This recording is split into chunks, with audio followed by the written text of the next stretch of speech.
so I don't see a stream anywhere. Uh-oh. Hold up. Did that just do... just Patreon stream. Oh, wait. Star Citizen Podcast is back. Let me see what that is. And live stream offline. Okay, well, it's streaming. Oh, this was your original one. So your original link got posted by Ronbot. All right, so the original one's not working, but this one is. Okay. Do you have the link for it? Yeah. Because I could just post it up in. Hey, what's up, Snow Obsidian? Sorry, guys. YouTube decided to screw being easy. We're gonna change it and mess it all up. Oh boy, hold on. Let me get you the link. Message. Yeah, we just thrown off. We just post this in the Patreon chat. I just sent it to you on DM. Yes. Yeah, just post it everywhere. This isn't Patreon. Okay, cool. So let's at go everybody. to... Wake everybody up. Everyone's gonna get woken up tonight. All right, so I'm gonna put this up in. We got people arguing who was first. Let's see, who was first? Well, there was a lot of people that were already in the other one, so I don't know who was first. I tell you what, we'll give you guys some blasters, and whoever survives the duel is the first.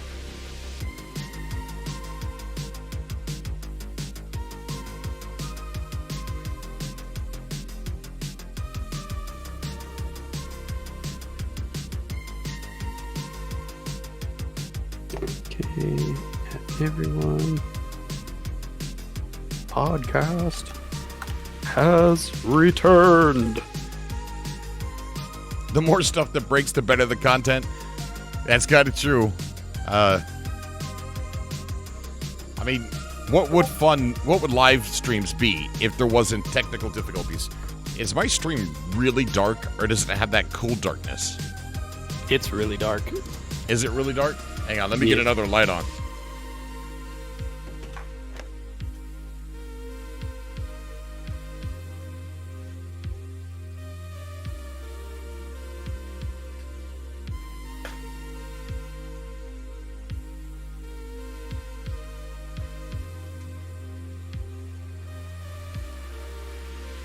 Oof, I wish YouTube had a dark theme. How's that? I have a large delay. Yeah, there is a large delay. YouTube is, well, streaming for YouTube. Hold on. Oh, I think it caught up. It's a little better.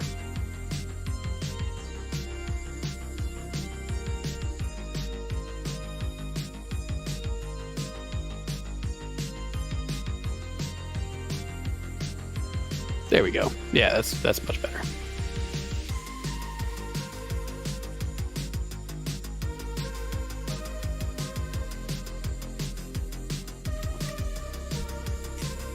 All right. How you doing, guys?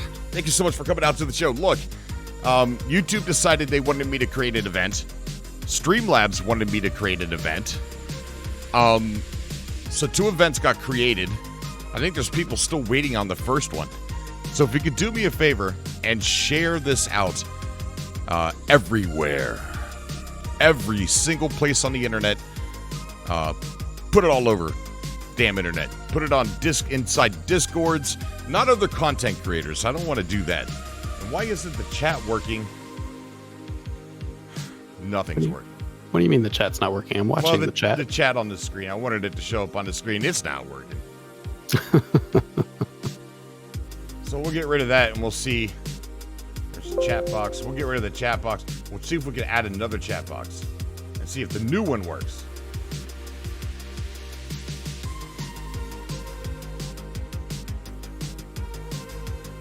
And I don't even know where that chat box went. I don't think it's working. No, it's not working.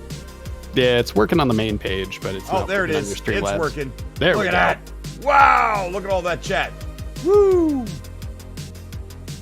How you doing, guys? Happy Friday to everybody. We're going to be doing a podcast. As you can see, we're going to be talking about, let's see what kind of topics we're going to be going over tonight. So I've been playing, I didn't title this video correctly because everything got screwed up. Okay, fine. Oh my God. That's okay. It's okay. I wonder if I could change the title live. I don't even know how to do that anymore. Edit video. See if we can edit the video live. Let's see, Star Citizen.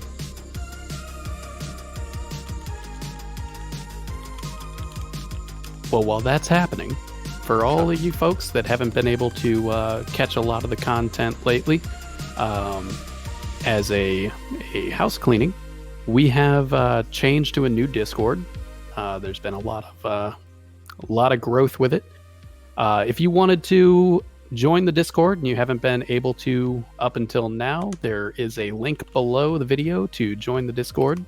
More than welcome. Hit the button. Join us up. Let me know if that's the right one, too. It is. I just checked it. Oh, you did? Okay, great. All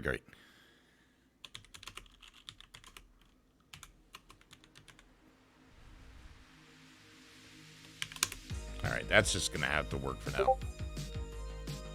Good enough for government work. Yeah. That's what happens when you start doing the podcast from Hurston. Oh, God. It's absolutely horrible. I mean, I just don't understand why everything used to, like, YouTube was successful, right? And then they go and fix something that wasn't broken, and I don't see any benefit for what they've done here. I don't see what the pros are. Oh, well. Just how life is. So, Mops, thank you for asking. My surgery went great. I am actually, had my post-op today. I am actually at 20/20 vision on day 1, which is very rare. So, I've been doing great, and hopefully this'll heal nicely, and I'll be better than ever. So, thank you for everybody who was in my corner and rooting for me, and we'll see what happens. See what happens. See what I did there? All right, so yeah. Okay, so I got the chat. I can see the chat now. Did anybody get a YouTube notification? Let me know in chat if you actually got the YouTube notification or if you got a Discord notification. How you doing, Merrick? I posted it up in Discord, so everybody should see the one in Discord. Yeah, no, but I want to see if YouTube sent out notifications for it. Oh, for YouTube subscribers, yeah.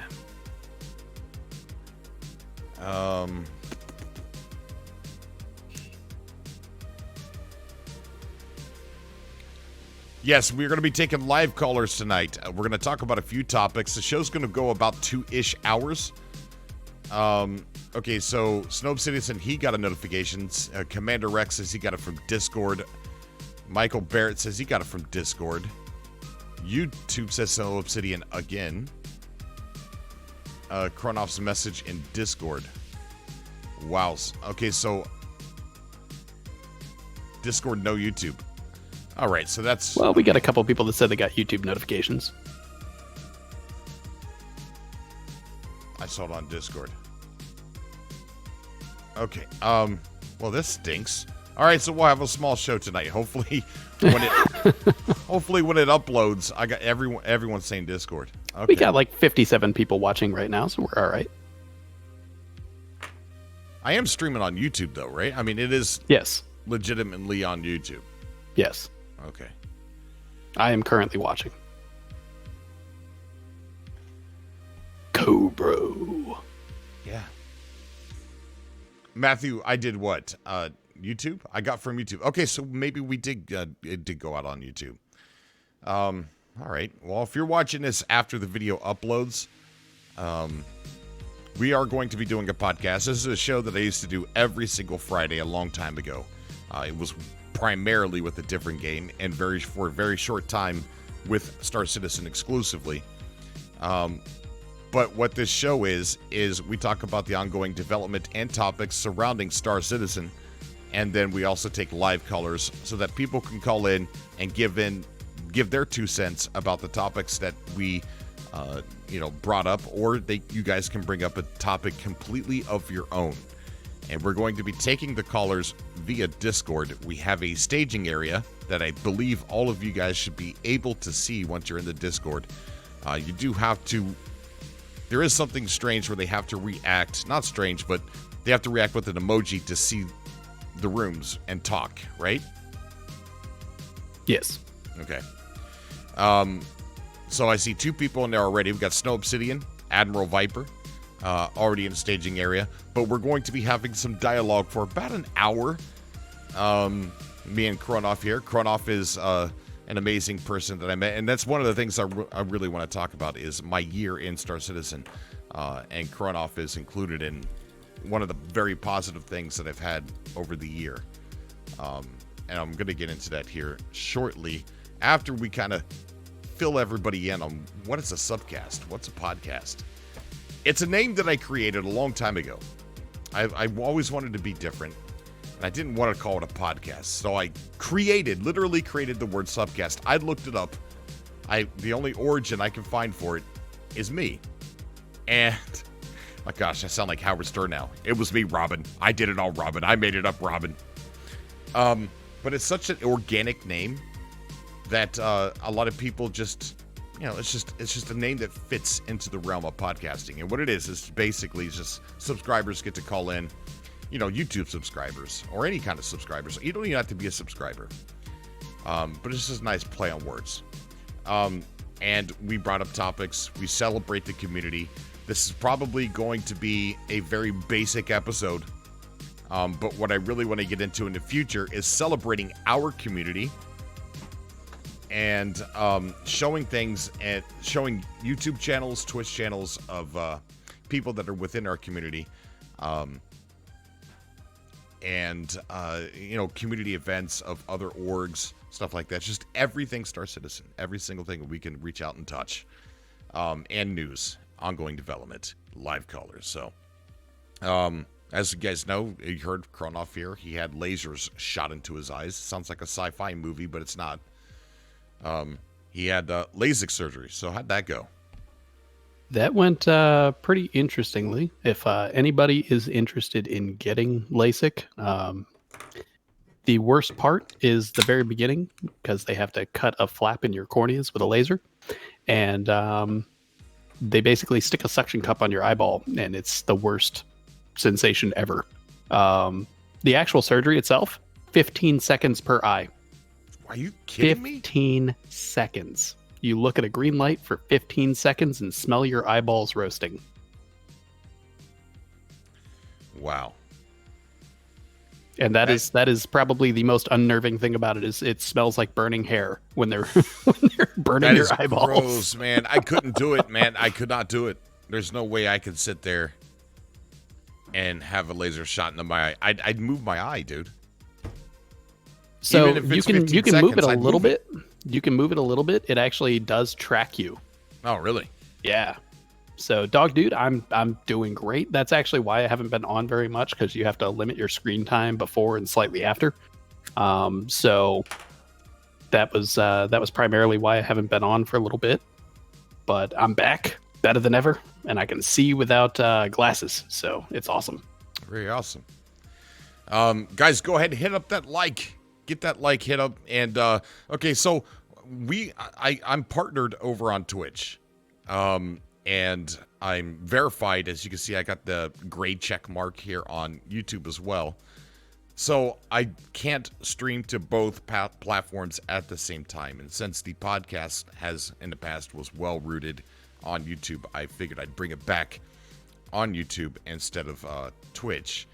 And so since we can't stream at the same time, YouTube is where the podcast is. Later tonight, we are going to be getting into the game, getting a big party, and going crazy after the podcast. And that'll be happening over on Twitch.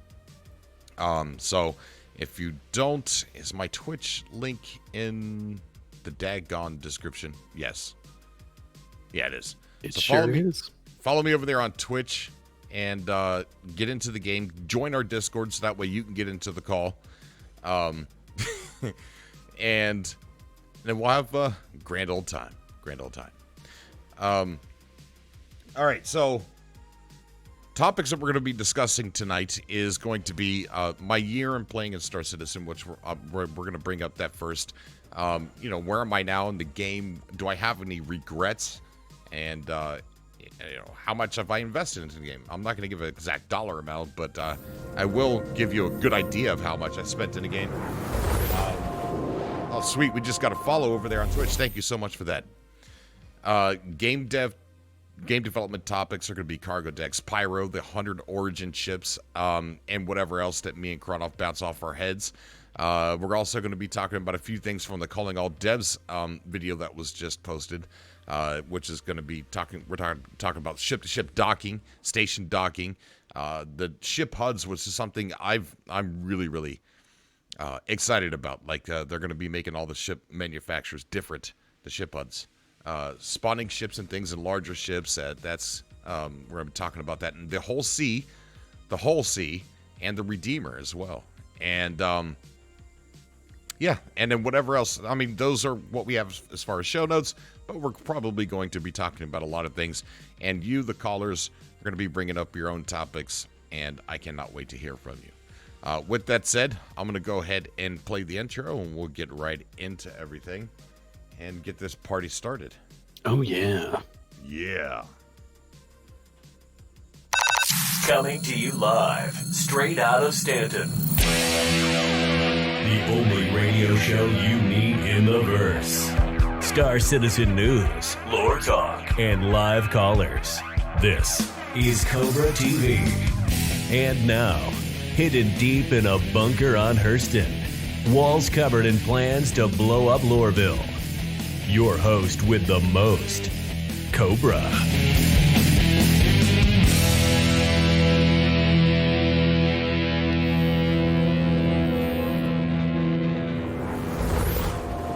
We got Dog Dude in the chat saying, he said, this might sound on, but what's a podcast?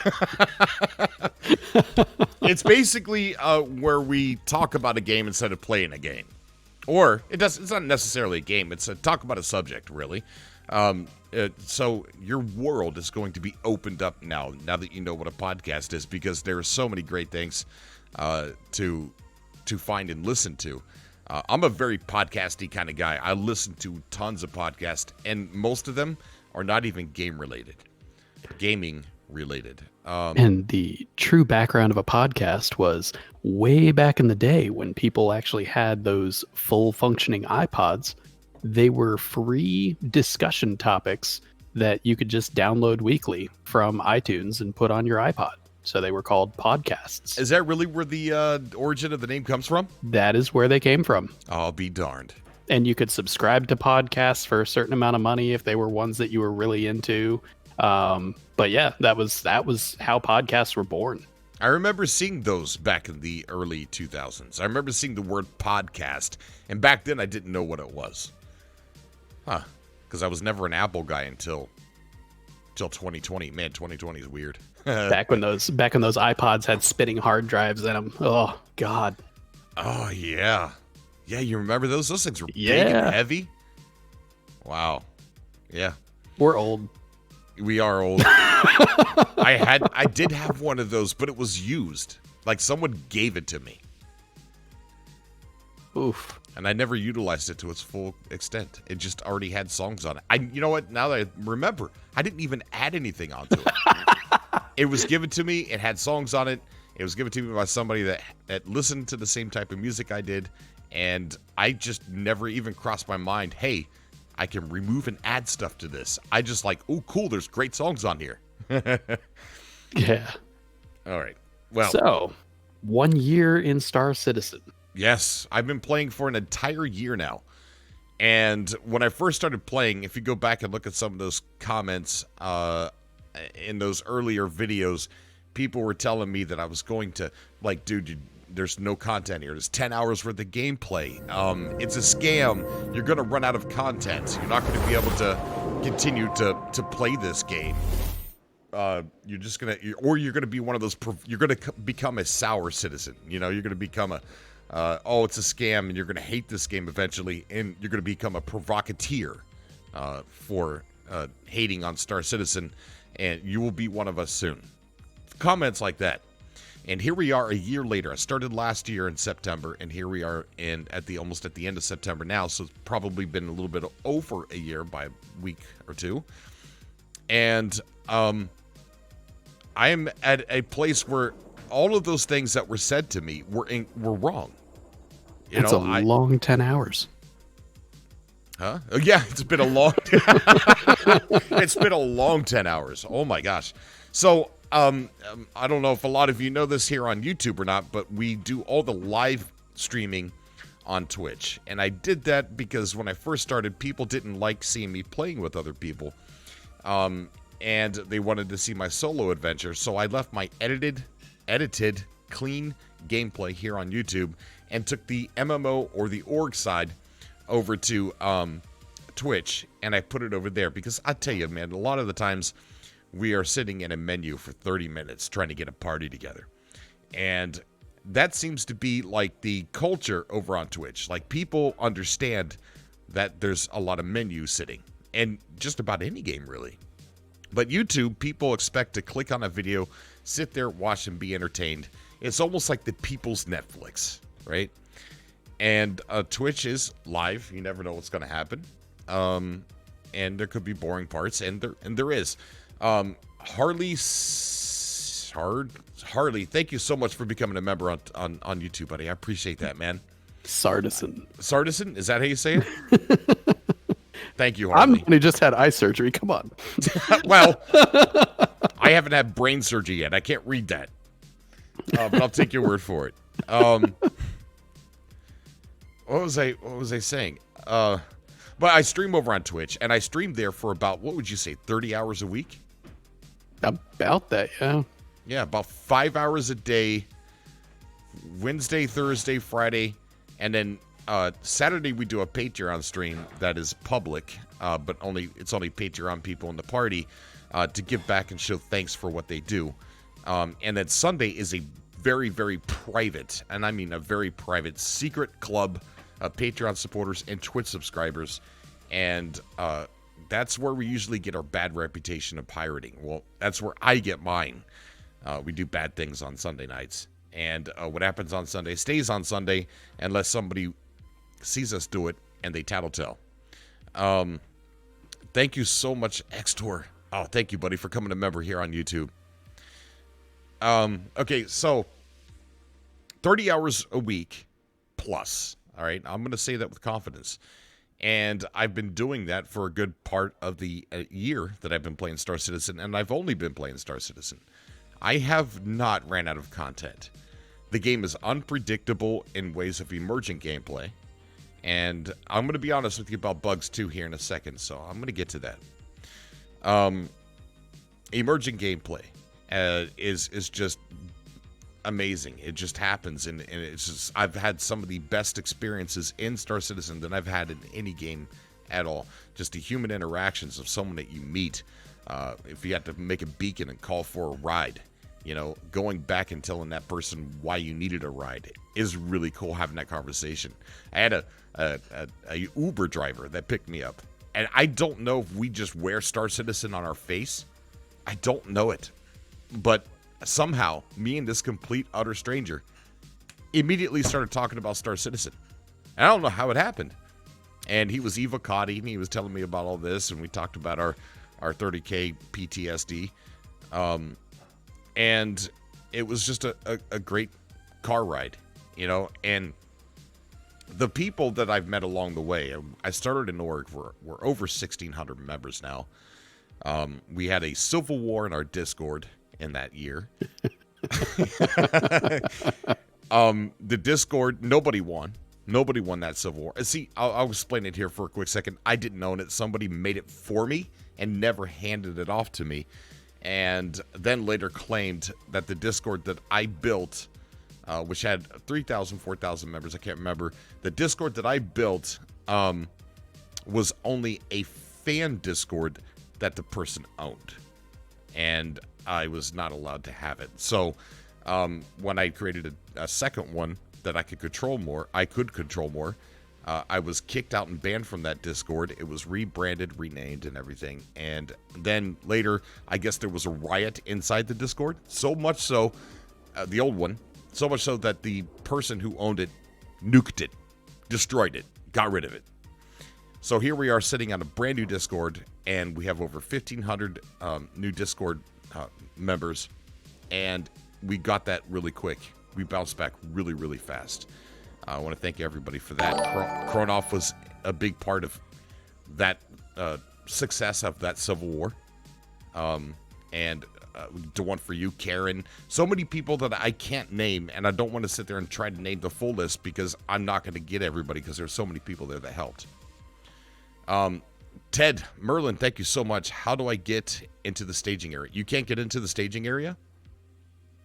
Let me check his permissions real quick. He might have not gotten, might not have acknowledged the stream rules. 1 second. That's Merlin, so he should have.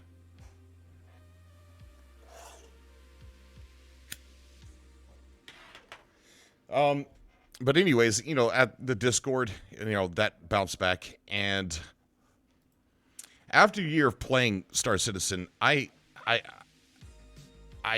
came in at 3.6. I backed it in 2015, but I didn't start playing it until 3.6. At the very end of 3.6, I learned to fly with the hover mode, and then I quickly had to change from that. But ever since 3.6, I have seen massive updates get added to the game. I have seen physics changes to the ships. I have seen just my mind get blown every single time. Every time that I get ready to get out of the honeymoon.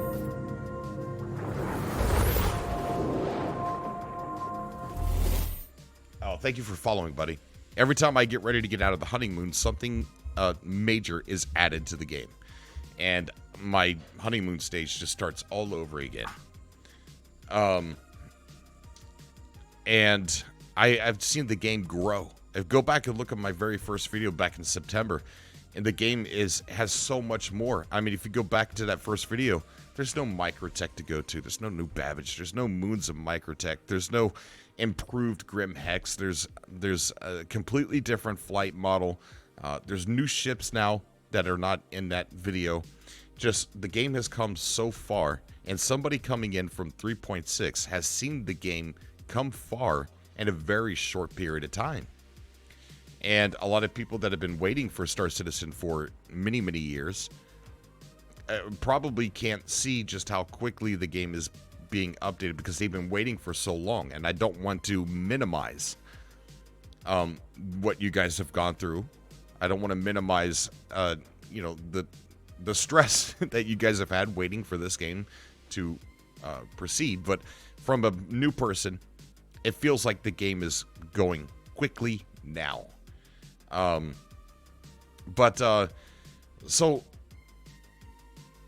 where am I now in the game?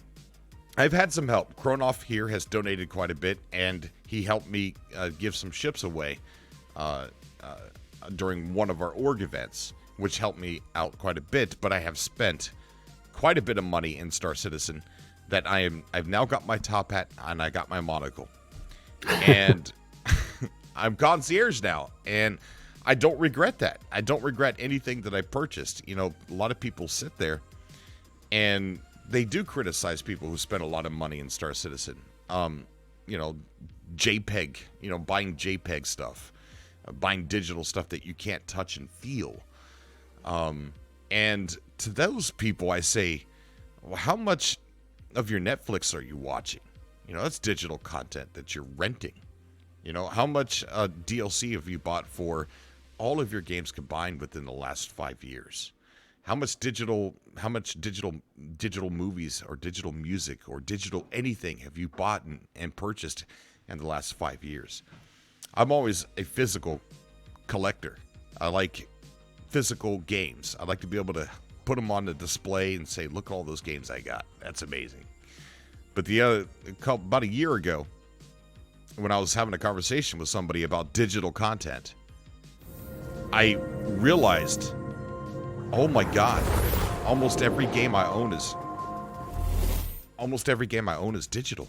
Like I don't own anything physical anymore, and it happened without me even realizing it.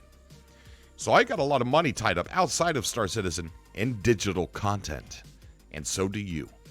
So does anybody who criticizes people buying JPEGs in a game. So I'm buying a ship model that's a digital ship model.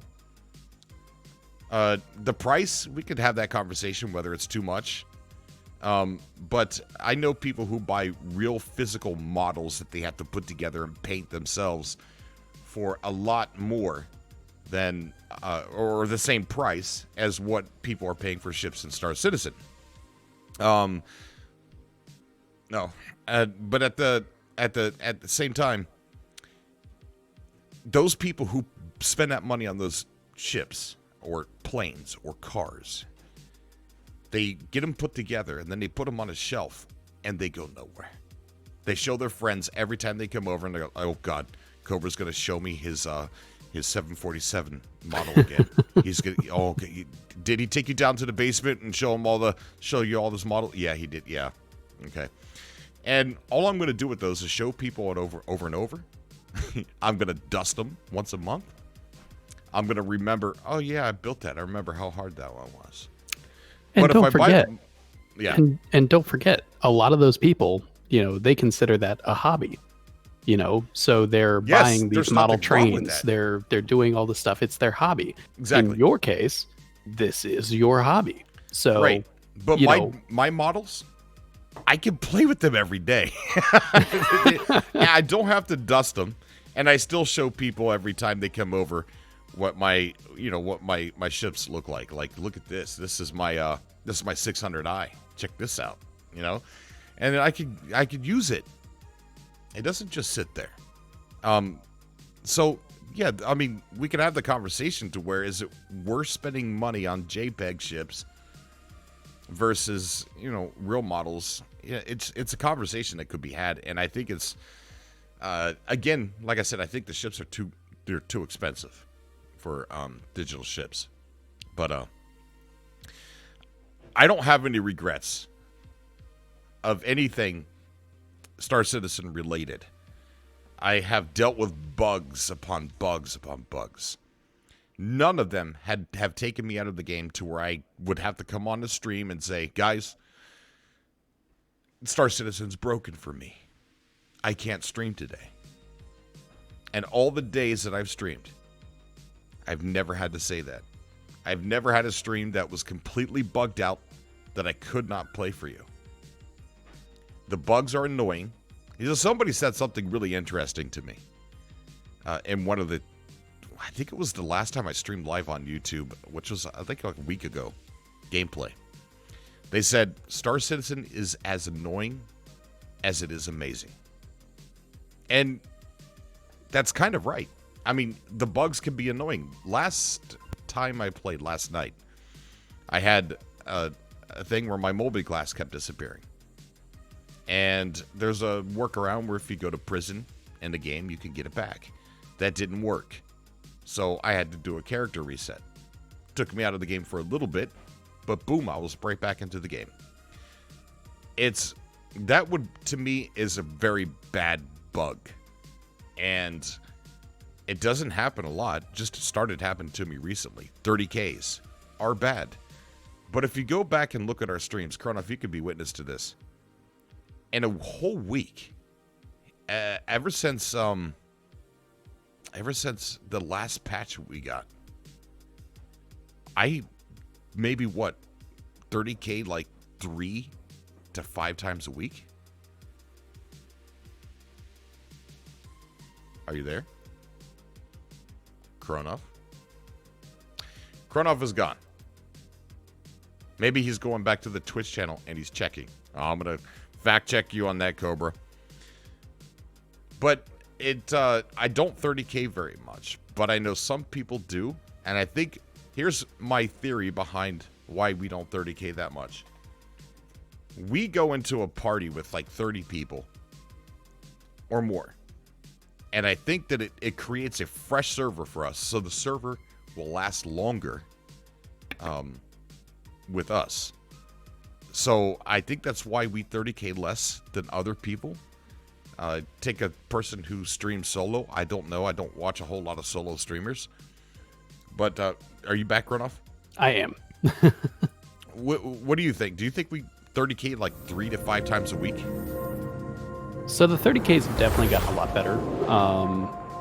When 391 launched, the 30Ks were consistently out of hand. But I think a combination of us being the majority on the server, plus a lot of the back end stuff that they've fixed lately, has contributed to that immensely. Right. You don't think it has anything to do with my streams always constantly having a fresh server because we have such a big party?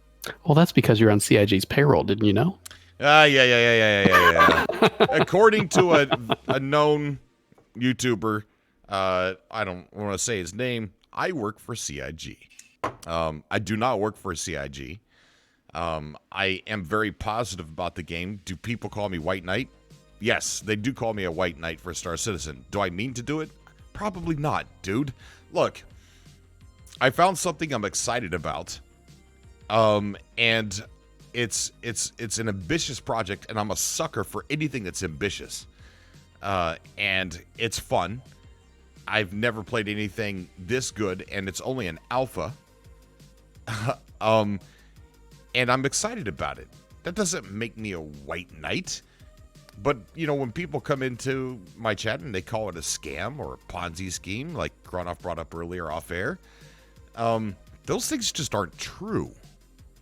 And if I argue against that, then I become a White Knight. I'm just a very positive person about this game. And to be honest, this game has come a very long way from where it was, back in 2014, 2015, when they initially had the Kickstarter. There was a time where all you could do, and everybody was all about it, when you could finally look at your ships in a hangar, and that's all you could do. Yeah. So seeing how far this has come since then, and even if you look at the ship UIs from a couple of years ago versus now, all sorts of things, they're trying to get most of the basic gameplay mechanics and the basic, user interface polished before they expand everything out. And I really appreciate that they're doing that. I can live in Stanton for a while if I know that the game is going to be relatively stable and polished by the time they do branch out to Pyro or other systems. Right. I agree. Sorry, I was trying to turn down these notifications. They're kind of loud. So, you were celebrating a year of Star Citizen. What is your favorite change that they've made to the game, and your least favorite change that they've made to the game since you started playing? Least favorite is easy, I think. It's low-hanging fruit for me, but a lot of people like it. My least favorite change is the splines. Because when I take off out of Lorville, I love to throw that sucker in third person and pan that camera around and just look at myself just cruising off out of there. And now when I do it, I have to worry, am I still on track inside that spline? Because if not, you're going to blow up. I don't like the splines. It doesn't feel very immersive. I like to look around. I like to take off however I want, as long as I'm within that area. I never seen a problem with landing at Lorville, except for the first time that I blew up there, not doing it correctly. I learned from the first time, and I've never done it wrong since then. I don't like the splines. What is my favorite thing that they've added? That is very difficult. I'd have to say Microtech has been amazing. Since coming in from 3.6, just having Microtech, that planet is just absolutely beautiful. And seeing the height map changes, just anything planet generation. And it's going to get better in 3.11 too, with all the new painting tools that they're using. Oh, absolutely. But that's it. I'll probably think of a better answer later when we're not streaming. I'm like, I should have said that. That's the truth, and I didn't think of it. But yeah, that's it. Okay. Well, I mean, so is there anything that you, what is the thing that you love most about, the thing that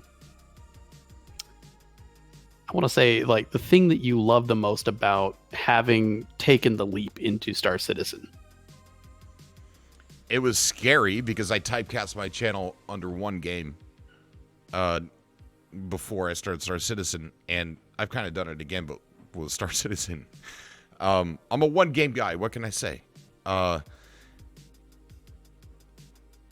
It was scary jumping in, but seeing how the community just rushed in and just had open arms, I think that was the biggest thing jumping into Star Citizen.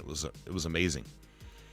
And I think that the journey of this whole since September has the biggest outcome of that, the biggest takeaway when I look back and I smile, is just all the people that I've met and the community that we have on Discord, that we have in our org, that we have on YouTube, that we have on Twitch.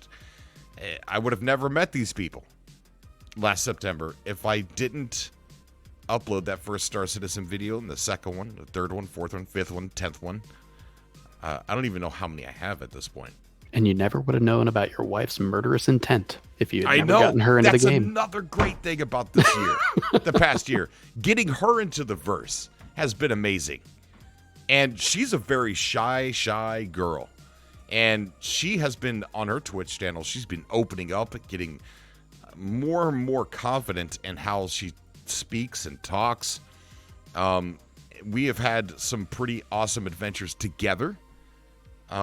Dude, I've got so many memories in Stanton. It's going to piss me off when we get a new star system.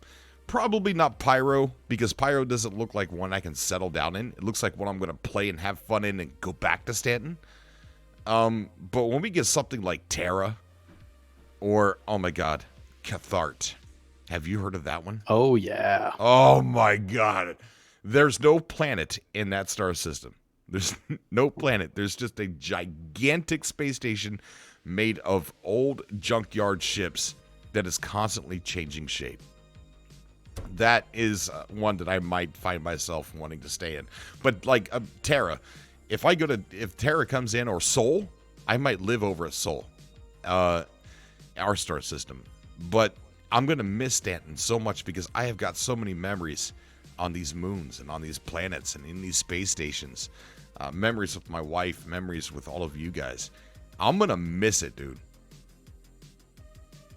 I don't blame you. I mean, it's one of those things where, and this goes for any MMO. You start playing an MMO and you play the OG vanilla version that has none of the new bells and whistles, and then they introduce like a new zone, and even though you go to the new zone because it's part of the expansion of the gameplay and stuff like that, you always look back with fond memories of, man, I remember back when it was just one system and they kept adding content, and we had our struggles and we had a lot of memories and a lot of fun, but you always go back and you look fondly at that stuff, but you end up still having to push forward. But I think with an open universe game like Star Citizen, especially with an org of our size, we could easily go, hey, let's go to this system and have some fun and cause some havoc, and then just kind of pick a system. Where do you want to go? Where does everybody want to go? Yeah. And that's a struggle. So let me be honest about that too. So I can sit here and play without recording for hours and not be bored of Star Citizen. When it comes to trying to create a video, it becomes difficult for me because people have seen me already do box missions. They see me do some of the very first ones I've ever done. They see me do some of the changes in box missions. They see me just do some adventures. I don't feel like I could get away with doing any more box delivery missions on the YouTube side. People have seen that. It's, I just don't feel like that's a great video. So I find myself sitting here thinking, what can I do for a video? And I definitely have video block, like, I don't know what you'd call it. It's like writer's block, but video, just sitting there recording. The other side of that is over on Twitch. When we got 30 people getting ready to go into a server, I feel like it's my responsibility to take everyone on a fun journey. And because everyone's looking to me like, what are we doing today, Cobra? And I draw a blank. I'm like, I know what I would do if I was alone, but it would only be good for somebody doing something solo. And it definitely probably wouldn't be fun for someone watching on a stream. So you have two categories that I'm stressed out about. You got the people watching, and you got the people participating. Both of those categories, I have to make the people watching have fun, and I've got to create something fun for everyone to go off and do on the Twitch side. And here lately, I do draw a blank, and I don't know what to do. And that makes it difficult, and I think it's because there's a lot of Star Citizen that needs to be added in for multiplayer and more things for us to do together. But honestly, some of our best videos have been kind of on the fly. They've been, like the whole thing with Vega getting, stuck in ghost mode and, trying to blow up her ship. Yes. Stuff like that just turns into, it turns into some of the best clips and some of our favorite moments. And, it's stuff that we talk about. Like my first time going to prison was at your hands, because you were really? like, yeah, first time I went to prison. We all went to SPK with with the Rippers to go, hack my crime stat. And I walk in, all of a sudden Co's like, who's this? Brrr. Well, wow. I'm in jail. Well, no wonder why you always kill me. My game was crashing. My keyboard's got soda stuck on the W key. There's always an excuse, but it's always a RAM. Yeah, no wonder you always kill me. I don't remember that. Well, that and half the time Vegas like, kill Cobra. Oh, man, she's been doing that a lot in my chat. Rosarian executed me on my Twitch stream because Vegas said killing. And, and it's the times. You ever notice that the less Vega plays with the whole group, the more you die because she tells people to kill you? She'll just be sitting there in the Twitch chat. Kill Cobra. Kill him. We just got to thank you for subscribing, Joel. Thank you. So having been in Star Citizen for a year and seeing how much the community's grown, how much the game has changed, how much you've changed, how much, everything around you has just, changed for the better, sometimes for the worse. There's been as much heartache as there has been, victories for us. Where do you see yourself next year? Like, I see our org bigger. I see our Discord bigger. I see us being more active in our Twitch streams. I see us becoming an army. But I'm not going anywhere. I'm in Star Citizen for the long haul.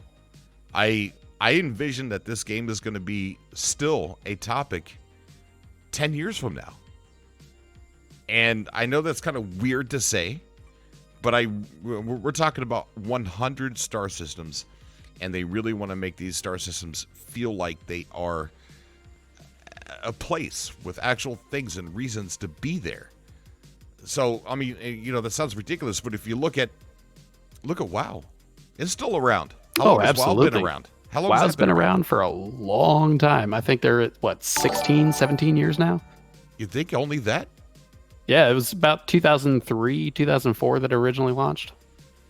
Oh, wow. But you did get a question from Xtor. Thank you, Xtor, for the donation.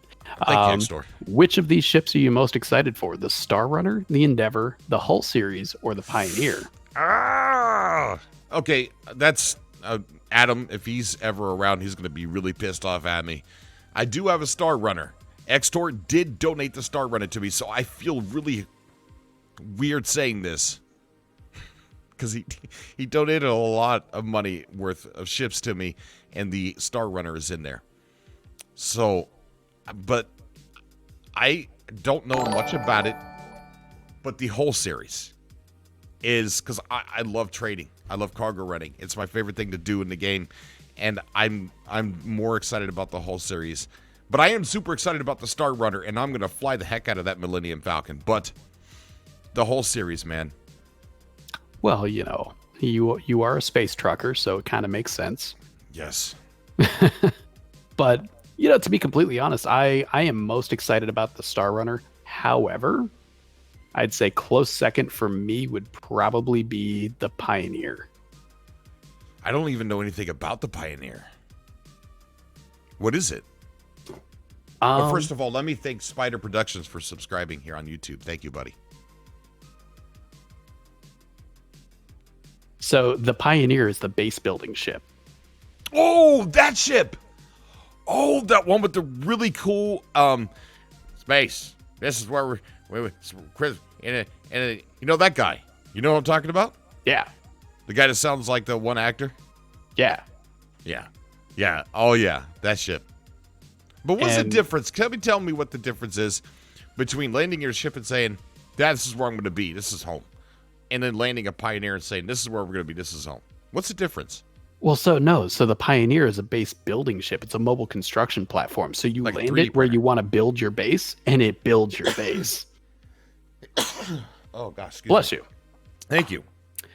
But yeah, so that is going to be the way that we build Castle Grayskull when we can finally, you know, put down those land claims and actually have like an org base. Oh, really? Yeah. So it's like a big 3D printer. Basically. Wow. I'd still have to say the whole series. I want a ship that is big enough that has all this cargo attached to it that cannot land on a planet. You know what I mean? Like, it's specifically just for space travel, especially if you got cargo. I want that. Thank you for streaming on YouTube. Since I'm boycotting Twitch, I don't get many chances to catch a stream. I'm sorry, Chrono Clock. I don't boycott Twitch. I don't look. Thank you, buddy. All these platforms are doing wrong things to people, man. All of them. Well, I'm glad you're here, Chrono Clock.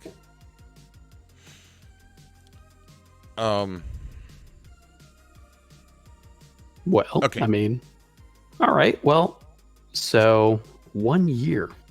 1 year. Yes, sir. And I've got a lot of ships, man. I got a lot of ships. What's your favorite ship they've added since you started playing? Does it have to be flyable or Flyable? Yes. okay, all right, it's got to be flyable. My God, 600i is one of my favorite ships, but I still have to go back to the Caterpillar for right now. You know, love that I ship. can respect that. I can respect that. The Caterpillar is a good, solid hauler. It is. I just like the way it looks, man. Like, you started having me watch Expanse, and Yeah. that ice mining ship at the beginning looks like a damn Caterpillar. But Exactly. just bigger. A lot bigger. All right. Yeah, Caterpillar's definitely my favorite ship. What about you? Oh, me. Let's Let me see. guess. Reclaimer? I mean, not Reclaimer. Yeah, Retaliator. Sorry. Retaliator. Well, I love my Retaliator. Do not get me wrong. But I think, see, I'm one of those people that depends on my mood. I know. I agree with you, dude, on the same way. To be completely honest, and this is a very unpopular, well, I mean, according to the Best in Show, it's a popular opinion, but I think personally, my favorite ship overall has got to be the Carrack. And there's a reason for this. What? I am a huge fan of Firefly. Old Joss Whedon show. Firefly?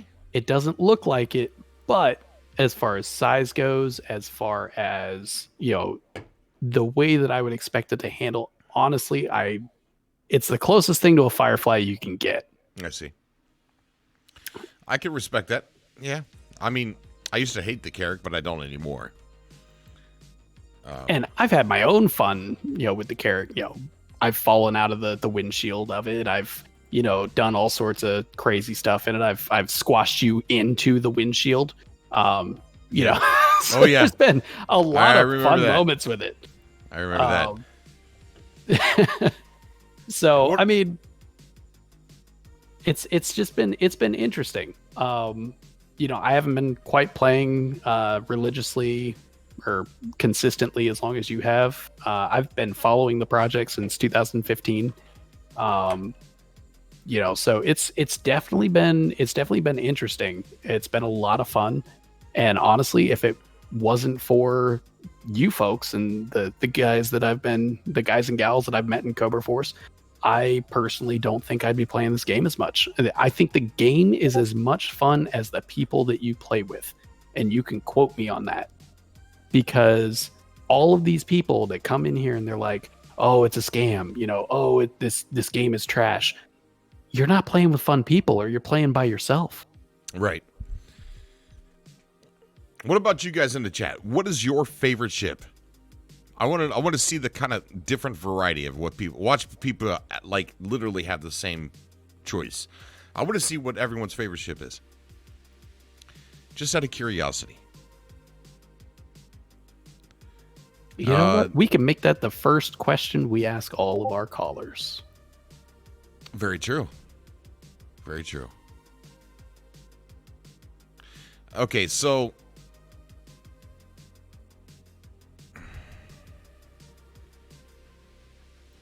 Carrick love all around in the game.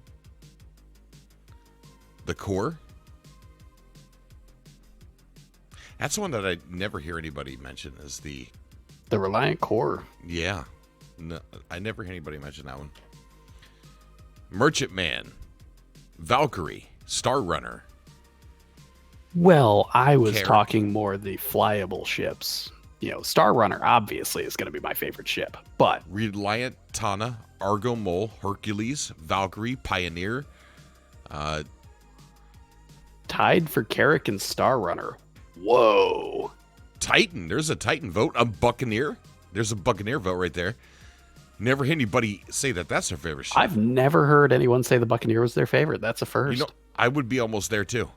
Like, if it was just a little bit more stronger on shielding, Buccaneer would be one of my top picks. There's another Titan. Got another Caterpillar.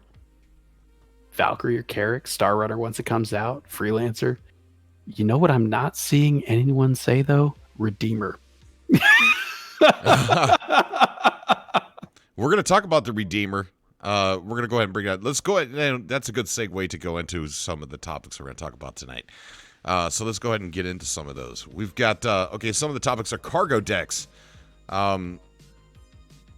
So I've been hearing a lot of people say that the cargo decks are pretty much just a shell. They don't do much, at least right now in 3.11 at the very start. Here's how I feel about that. I think that it's, even if they did nothing and it's just a bigger place to go to, it helps with immersion. It helps with, instead of landing at Tram and Myers, buying freight that really isn't anywhere to be seen.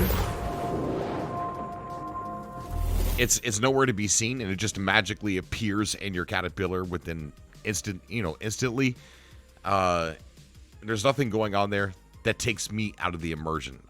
And having a place and space to go to that's a cargo deck, it's got everything going on there. You see all the freight, see all it being stocked in various places. There's cranes moving stuff around, people working.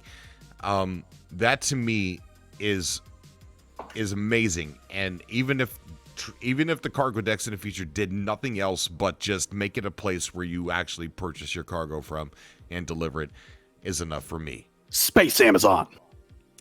Exactly. And that's one of the biggest things I cannot wait for 3.11. It's just to have those cargo decks. I haven't traded in 3.10 at all. I did it in the very beginning, but then I haven't. And trading is my favorite thing to do. And I think that it's all messed up right now because if you ever notice, the things that they're working on with the next update are usually either A, broken or not working well in your current state, in the current update. And since... What? Were you going to say something? Oh, no. Okay.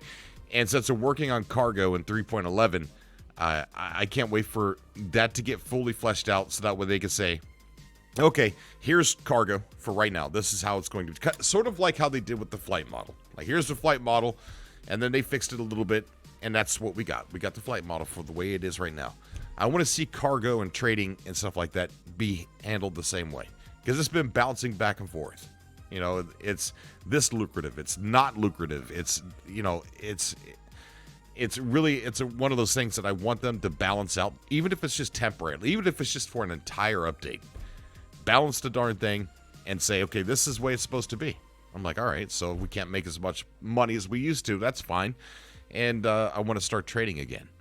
Oh, absolutely. And one of the things that's great about the addition of the cargo decks is, so you got to remember, when they add something that big to the game, there's a reason for it.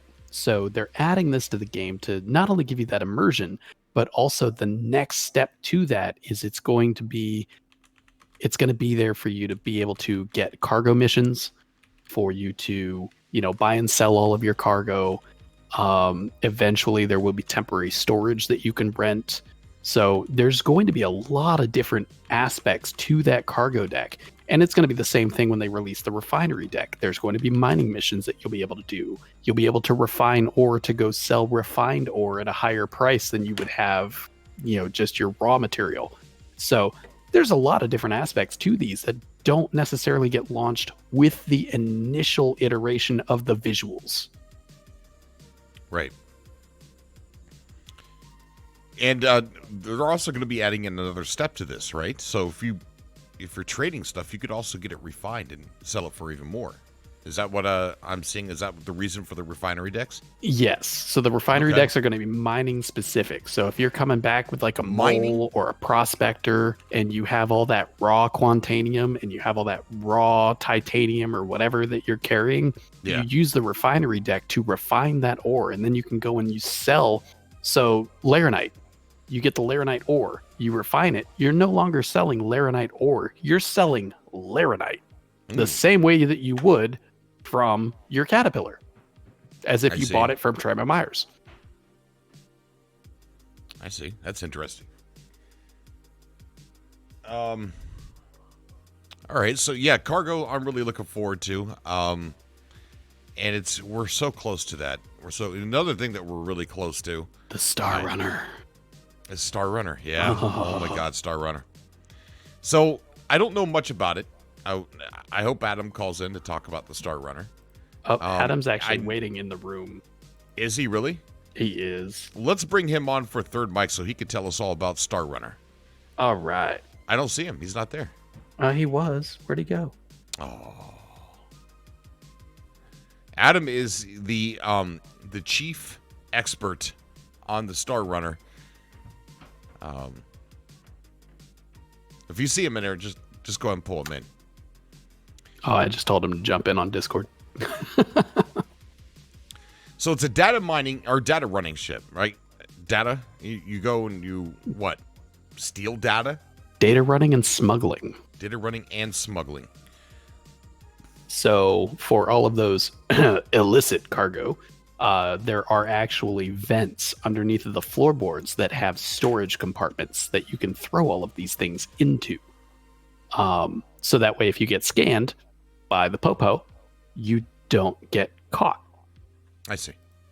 Data running is that's the intent of not only the Star Runner but the Drake Herald, where there will eventually be missions where you're supposed to go intercept communications or you're to transfer data from one place to another. That's could be navigational charts, could be, illegal spy activity, could be whatever. But these missions and gameplay loops will be there specifically for those ships.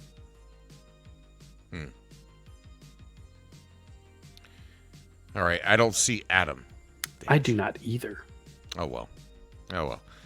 Yeah, so I'm looking forward to the Star Runner. I think it fits my style of way I think a spaceship should look.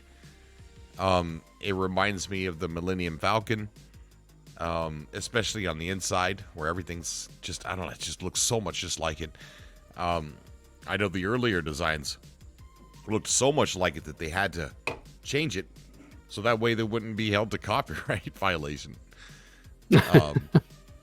And they balanced it out to what we're getting now. I can't wait. It's about the size, maybe a little bit bigger than the Cutlass Black. Am I correct in that? It's slightly larger, yes. Maybe if we start saying some wrong things about it, Adam will show up. Right. So I think the Star Runner isn't going to be as good as the Cutlass Black because it's got size 1 guns. And size 1 guns aren't very good, so I think the Star Runner is not going to be a very good ship just because of that. And it's also going to be used for salvage, and salvage isn't in the game, so I'm kidding. None of that stuff is like real. That Karen's going to hop in here. I know, right? None of that stuff is real. I was just trying to get Adam triggered so he'd come in, but he's not coming in. So, all right, so let's go ahead and move on to Pyro is something that was also right around the corner. And we got to see some of the footage of the last Inside Star Citizen showed us one of the volcanic planets that was on there. Now, I think they discussed lava, and that lava was not going to be on those planets. But yet, we just got an update from No Man's Sky. No Man's Sky's got lava now in No Man's Sky. Did they really confirm that there was not going to be any lava? So I think first iteration there's going to be no lava because they got to create a whole new mechanic for that. So anytime that you introduce a new type of environmental aspect, there's a lot of other stuff that has to happen. So just to introduce lava, you have to not only create the visuals for it, create the textures for it, create, the physics for how it moves or doesn't move or where it moves. But you also have to come up with, how does it interact with people? How does it interact with ships? How does it, the fire mechanic, which is currently being worked on, then has to be integrated into how lava interacts with your ship. Is it going to set your ship on fire? Is it going to set you on fire? What's the survival timer for if you catch fire? Stuff like that. How do you put it out? So, there's a lot of background mechanics that have to happen to implement something like that. So I think what they're saying is, for now, there is no plan at the moment to introduce lava. That could change in the future. I think it will. But at the moment, that's not a thing. Right. We have our expert, professional expert here on the Mercury Star Runner that just joined. Captain Adam, how are you? Thank you. How's your day, gentlemen? Day's good. What did you think about my stats on the Star Runner? Are they correct? I wasn't here for that. Can you repeat them? Yeah, that it had size 1 guns. It's built for salvage, but salvage isn't in the game yet. Stuff like that. Mercury Star Runner is not built for salvage. It is built for data running. I'm just kidding. Okay, I was about to say, I'm like, Cobra, you're really uninformed. I was saying misinformation so that you'd get pissed off and come on the show. Oh, okay. Thank God. So tell us about the Star Runner. You know a lot about it. Well, the Mercury Star Runner is basically CIG's and Star Citizen's version of the famous Millennium Falcon. It's a data runner with a small cargo hold, like a small secret cargo hold where you can hide, all the smuggling components and whatever you need, like, for example, drugs that you want to sneak by Hurston Security. You can stuff it all in there. It's I don't really know the exact crew number, but it has 2 turrets, co-pilot seat, normal pilot seat, someone running scanners, so give or take 5 or 6 crew. It has, if you want to bring up some photos, it's pretty nice. We got a lot of new interior looks at them. You sent me some photos of it before, right? Yes. It's not updated though, because CIG's just been releasing new ones like crazy. Really? On what? The Vault? ISC. Basically, just Oh, dropping new screenshots of the interior. But yeah, it's basically, hey, you want to be Han Solo and Star Citizen? Here's your Millennium Falcon for $200. All right, so I do have some pictures here I'll get on the screen.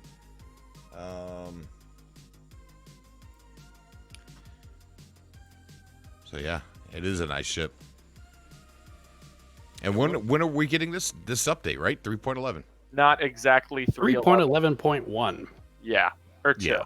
They don't know if it's 1 or 2 yet. Right now it's just marked as 3.11.x.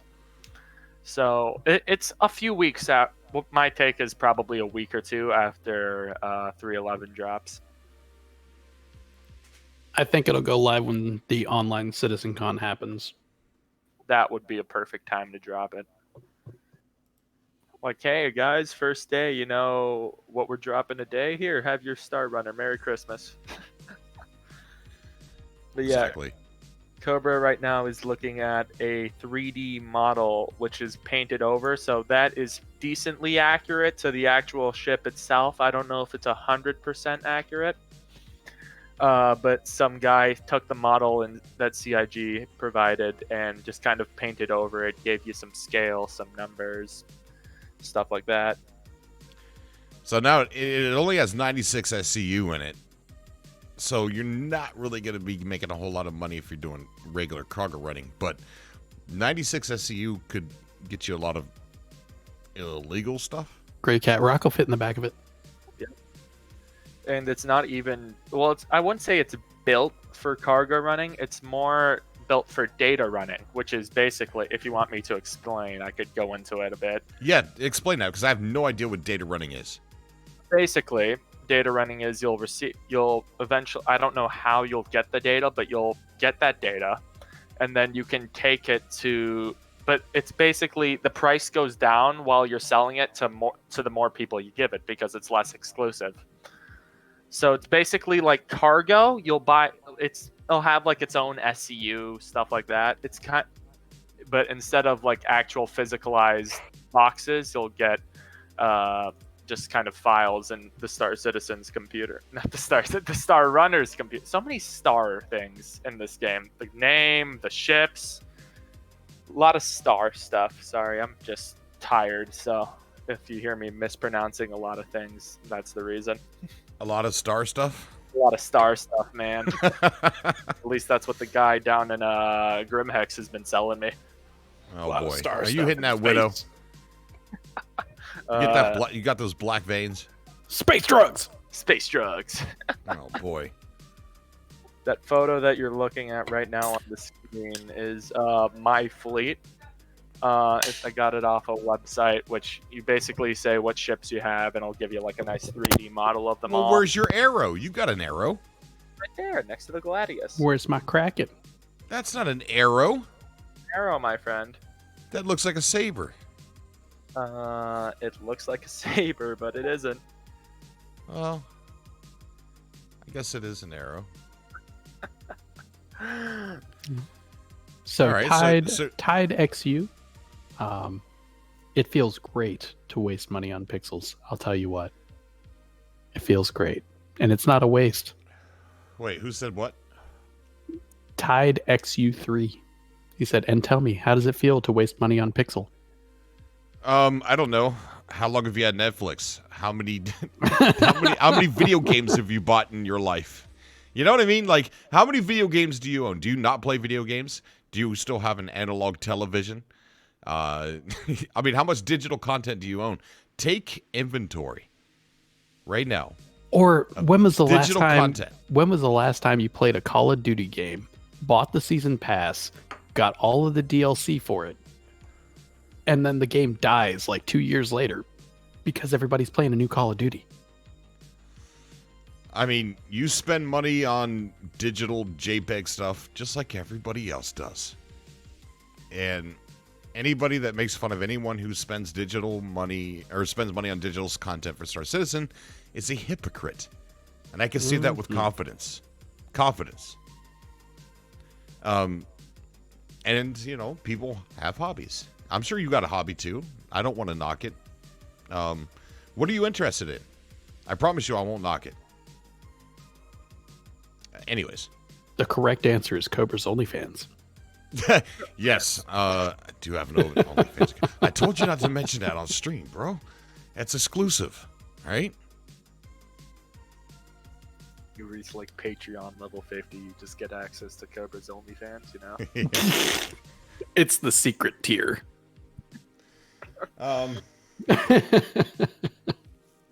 I still remember the day Vega found out what that was, and she was like, "Oh, Cobra's dead." Oh, yeah. Yeah. I don't even think she knew what OnlyFans was at that point in time. Nope. So we got some other topics here. The 100 ships, the 100 series that's getting ready to come out. Yeah. I do have an announcement to make. I am going to have all 3 to give away. I don't know. I was not told what to say or what not to say. But here's what I will say. They all come with game packages. I'm going to have every one of each version. And I'm going to be able to give them away with game packages. They were provided to me by CIG. Oh, snap. Yes. So I'm going to pass that along to you guys. We're going to have a fun little contest, and we're going to be giving these ships away. Just clear my throat. So it's a fun little thing that we're going to do, and I'm actually going to be able to test them out when we go to Wave 1. So, after, I don't think I can give them away. Oh, you know what we should do, Cobra? What's that? We should make this be your 1-year celebration and task the whole Cobra Force to go back through as many as many of your Twitch feeds or videos as possible and get the funniest clips, and then have everybody vote on the funniest clips that are provided. I tell you what, how about this? I need a good t-shirt. Ooh, I got t-shirts, t-shirt right? contest. Yeah, I got t-shirts. And they're pretty basic. And they're average. So maybe we could do a design me a t-shirt contest and we'll vote on them. And the winners, there'll be 3 winners, 3 t-shirts.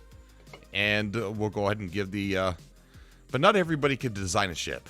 So let's rethink that. I mean, not everybody could design a t-shirt. So one of them will be a t-shirt contest. And then we'll figure out the rest. We'll figure out the rest. We'll figure it out. Yeah, we'll figure it out.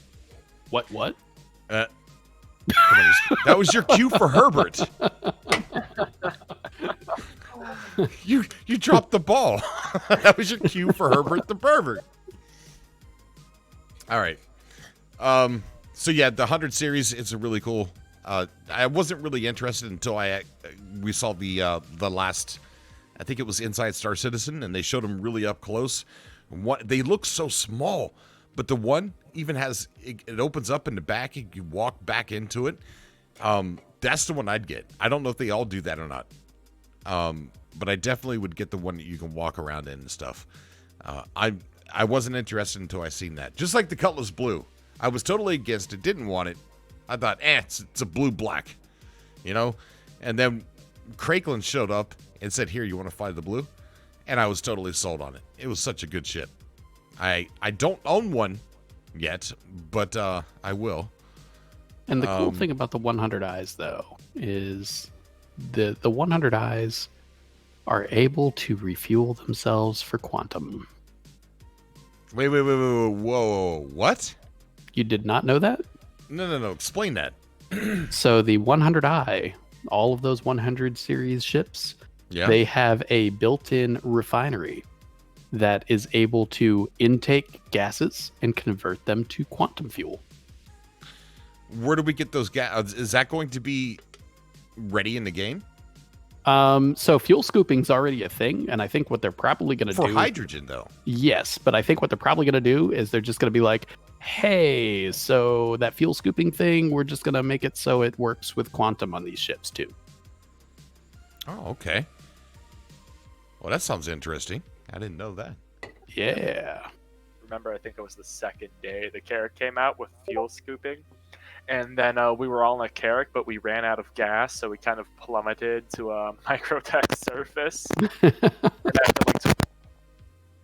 Oh, Adam, your mic just died.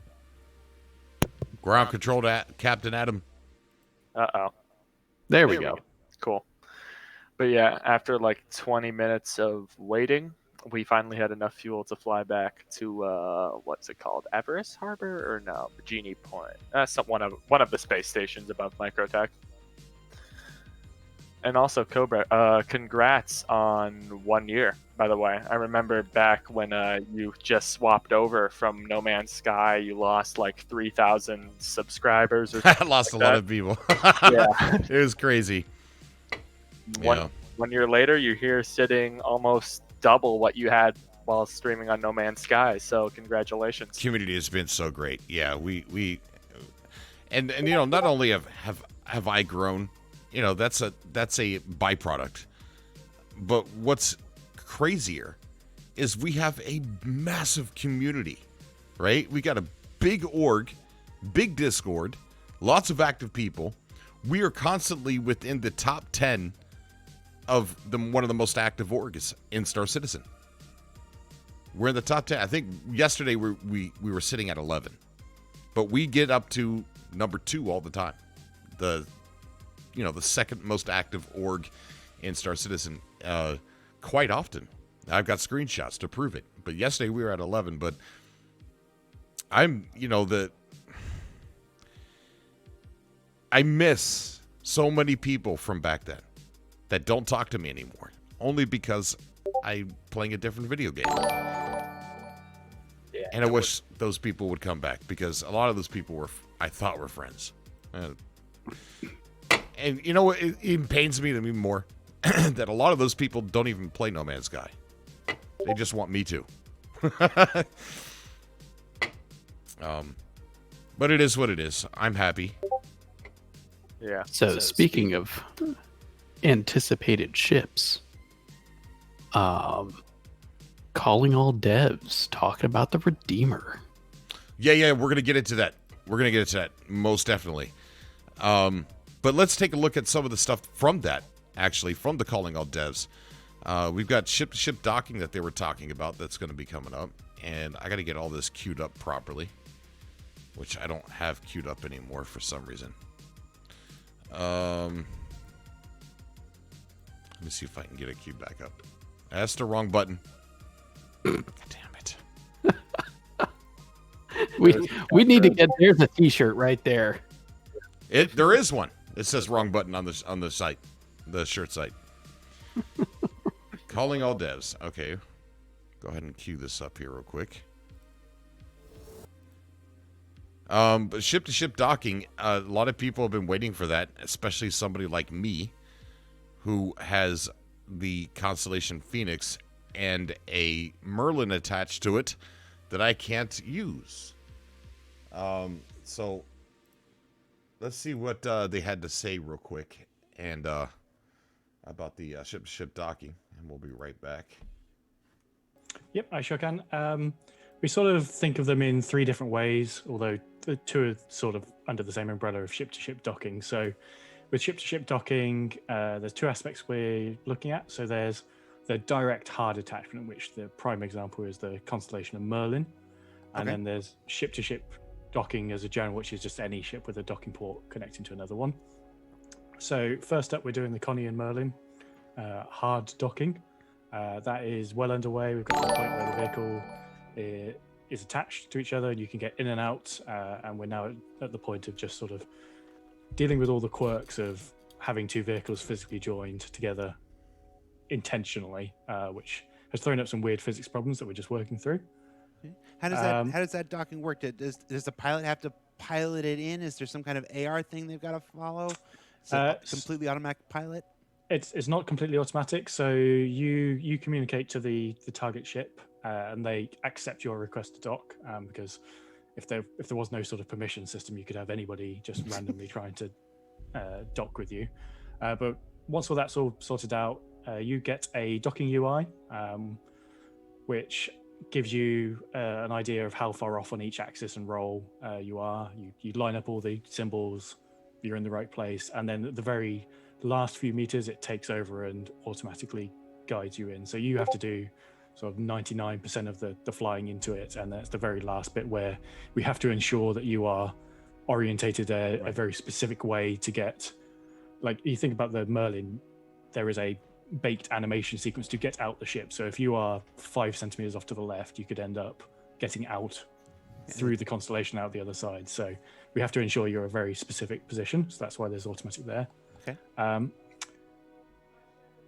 I'll come back to the bit of ship-to-ship docking. Ship-to-station docking is also well underway. We've got a fairly functional prototype at this point. We're just working out some of the last technical hurdles for that before we enter full production on that.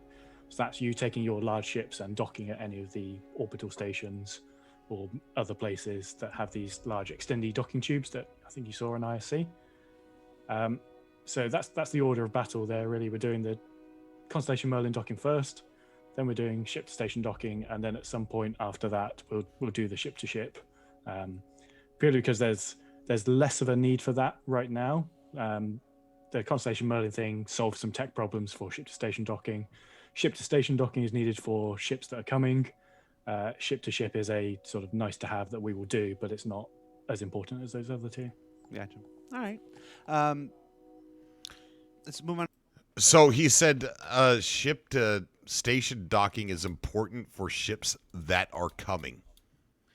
So you think he's talking about the whole sea or capital ships? The whole series and capital ships. Okay. So, yeah, I mean, what, next year?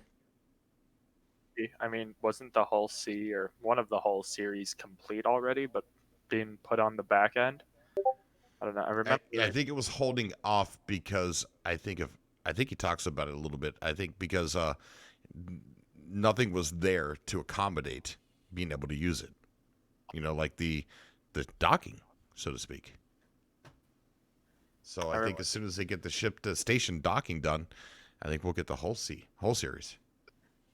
I remember Star Citizen Leaks doing a tour of the whole series. I'm like, well, this looks pretty complete all of a sudden, because what Star Citizen Leaks will do, if you don't know, is they'll take ships that aren't in the game and the ships that CIG are very secretive about, and kind of just give tours of them. Yeah. So I saw them do one on the whole series. I'm like, you know what? This looks pretty much done. Honestly, I think they're just waiting on the docking thing, like you said. Well, it's also one of the things that capital ships are waiting on as well. Isn't there one capital ship that's already complete already? I think it was the Idris for Squadron 42. Well, I mean, technically, there's already one that's flyable in game called the 890 Jump. Oh, it's not really a capital ship. It's technically a capital ship. I know technically. Why? Because they just called it one? No, it has a capital ship quantum drive. It's got capital ship shields. It is, for all intents and purposes, a capital ship. It's a pretty small capital ship, though. Yes. It's like the smart car of capital ships. Oh, don't even.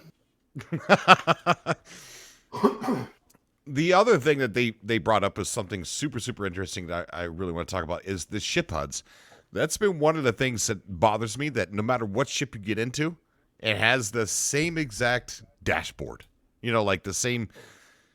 it's like no matter what car you get into, it's the same speedometer, the same everything. It's all the same. And they're going to be changing that per manufacturer now. And let's go ahead and take a listen to what he says about the ship HUDs. At times throughout Star Citizen development, we've heard about how each ship manufacturer would have its own HUD. There'd be an Aegis HUD or an Anvil HUD or something like that. We used to have some version of that, and then it kind of went away for an homogenization. Is that coming back? Yep, that's coming back. In fact, we're actively working. I keep saying actively working. As he lights a cigarette. It's true. The Aegis ships, or specifically the Gladius, for squadron reasons, is going to be getting a completely fresh HUD overall. And then I think we've also worked on an RSI styling.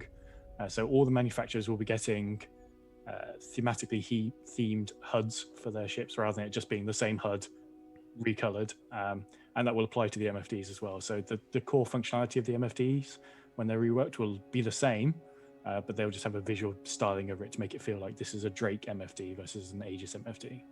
And this, I guess, I would imagine this is part of why the ship HUD has been being converted into building blocks in recent patches. People have seen aspects of it being converted over, and it looks like what they had before, but it's being converted so that they can be modular, so that we can plug them into the RSI style, the Aegis style, the every other manufacturer's style. Yeah, pretty much. It looks exactly the same as it did, but it is in fact all new. And now we have the ability to say style it by just applying one style sheet, much like web CSS. You can change the theme with a very simple change, which you can't do with Flash. You just have to remake the entire asset, and then you've got two things to update every time you want to add or change something. So this new Aegis style, is it going to be different than we've seen before? It's going to be very different to what's in game and what people have seen. Cool. Well, we'll hang tight until we can show folks what it looks like. So that is interesting. What do you think about that, guys? Honestly, I'm excited for it. There's something about, you get inside a Drake ship. It's obviously different than what you'd see in like an Origin ship. Mm-hmm. So you'd expect the MFDs to be a little lower quality, maybe more rugged, or Drake Orange, glitchy. Yeah, like a little glitchy. Yeah, you know how you alt X to wipe your helmet, to get the stuff off the helmet, off your visor. It should be alt X to whack it. An alt Z to pound on the dashboard of your Drake ship to get it to stop glitching, or to open up a door, alt Z, and the door just pops open. Oh, that'd be great. Exactly. It's just nice to see that they're going into these really small details and stuff. Like, for example, I bring up No Man's Sky a lot, but look at their like MFDs. Every ship's I wouldn't say interior, but every ship's like MFDs, control panels look almost exactly the same. Where Star Citizen, what they're doing is they're giving your ships even more personality and more uniqueness, I guess. Oh yeah. Yeah, that's one of my biggest gripes, I think, with Star Citizen is every single MFD and every single ship is the same, no matter what. I guess you could kind of lure that away by saying, well, there's one MFD holographic manufacturer that has a capital, has monopoly over Stanton or over the entire galaxy. Only one was approved by Messer, and it still is in existence today. I guess you could lure it away. But they're not going to have to do that because they're changing it. But I think they also wanted to get the HUDs working before they actually started customizing them per manufacturer. Because the ship HUDs, if you look at the ship HUDs, even over the past 2 years, they have they've changed completely. Yeah.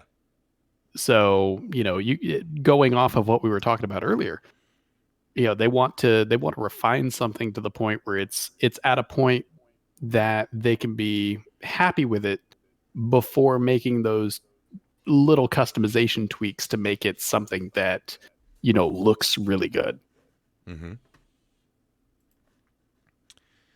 I agree. I can't wait for that. I hope that comes very, very soon. Super soon. That's what she said. Speaking of how how they've pretty much converted everything to the building block system, right? Mm-hmm. Well, I'm starting to think what that could be for customization, like say you don't want your chat in the left side of the screen, you want it on your right side if you're, evil.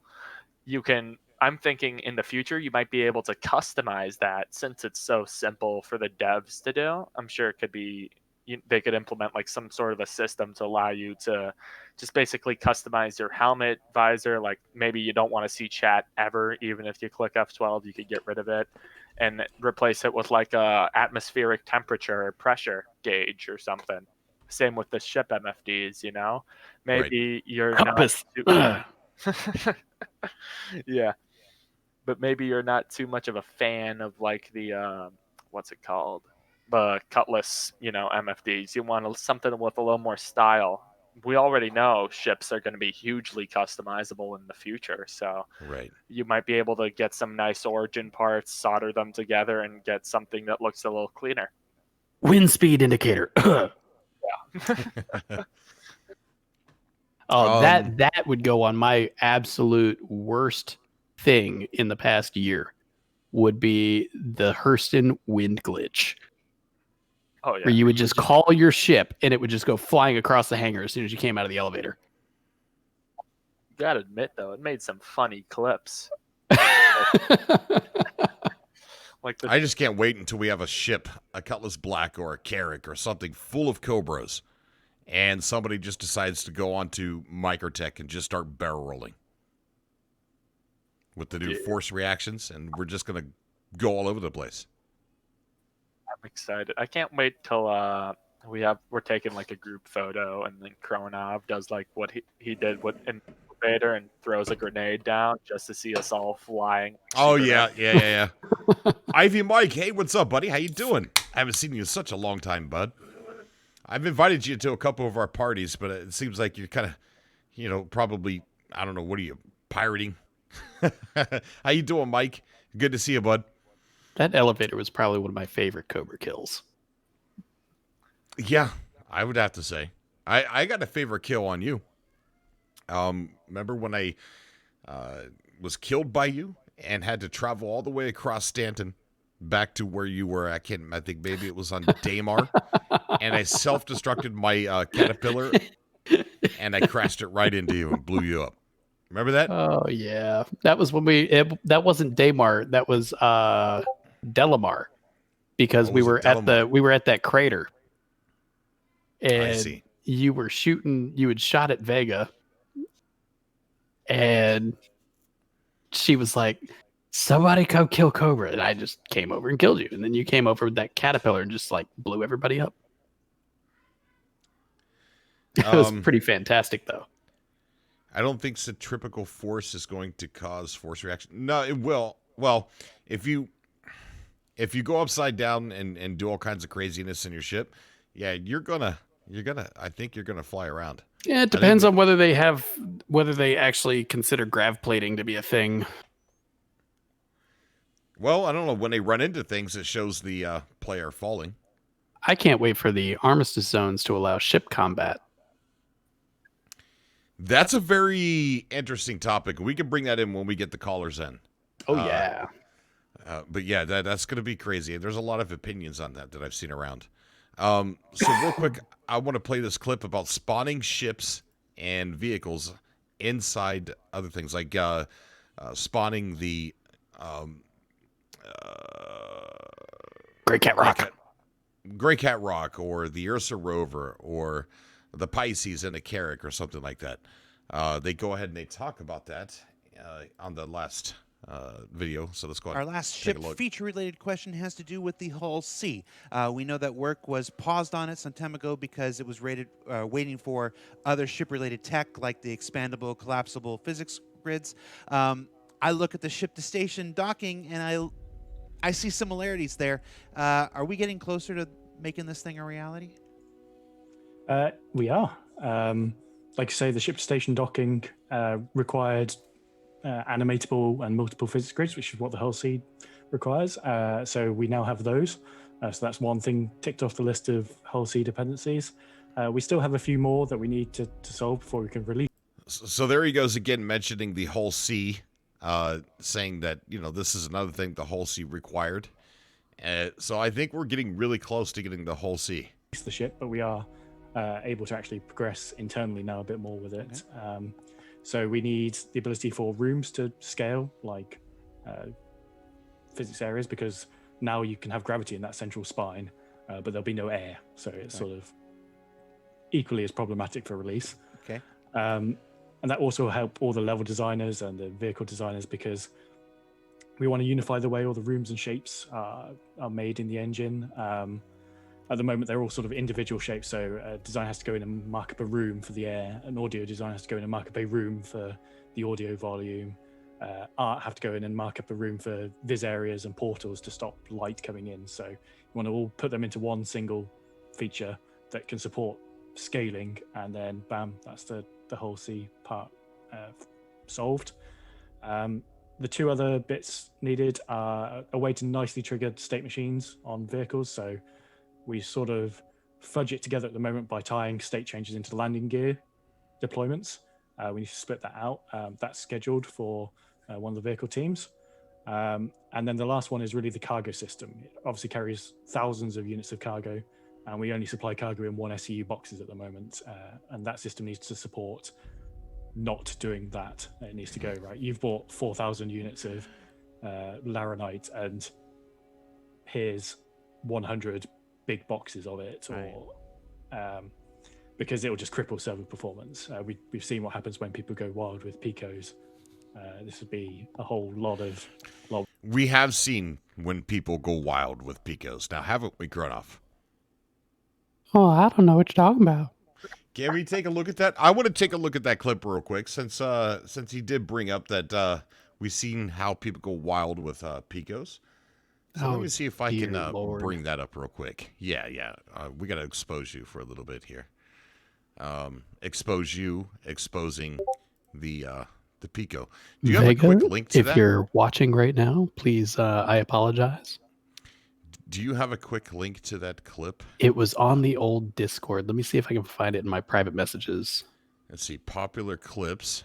Man, I wish you could search these by name.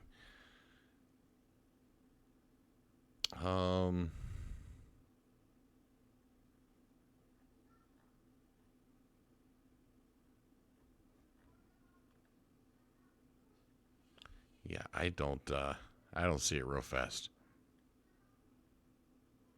Well, when you find it, let me know, because I definitely want to put that on screen for to kind of ruin people's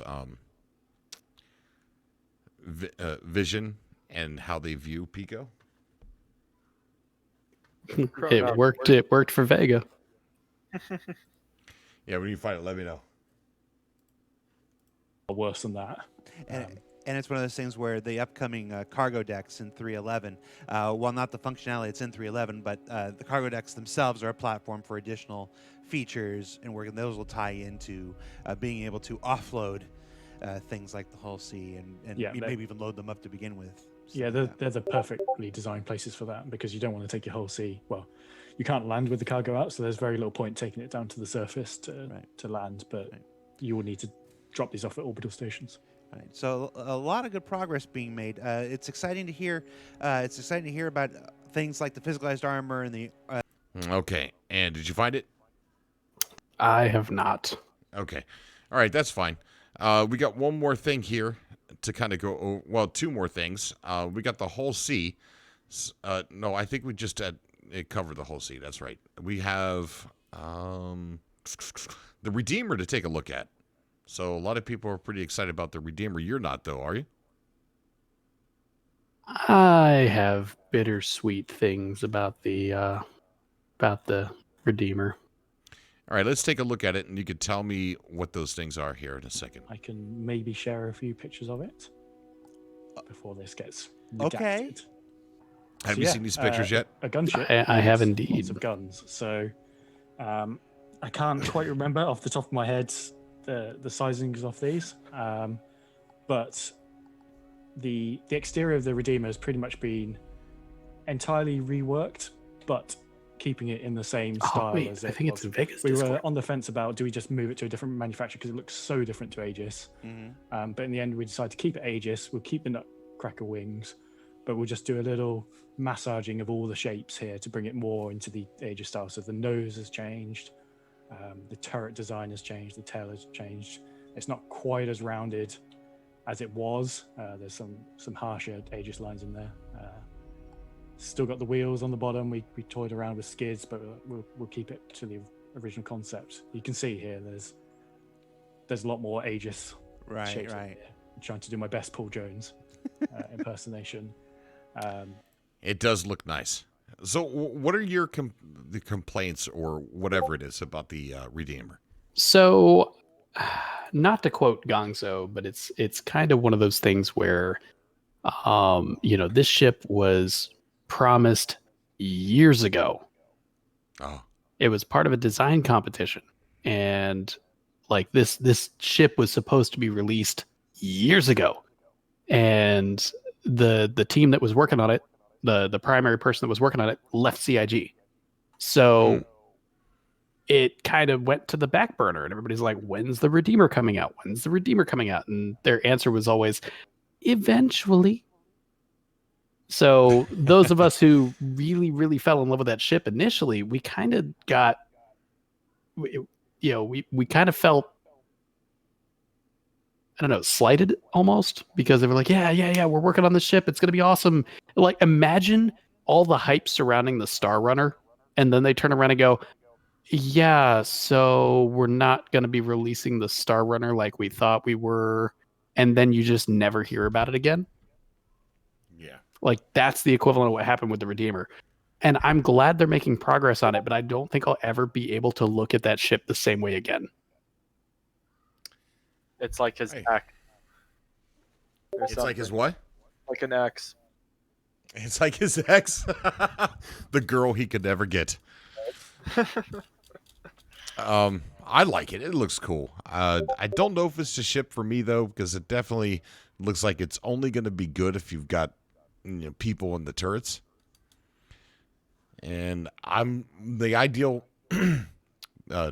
defender or fighter ship for me is something that I can control solo, because who knows when I'm going to have anybody to fully man it. What if I want to play by myself? So I don't know what. I forgot.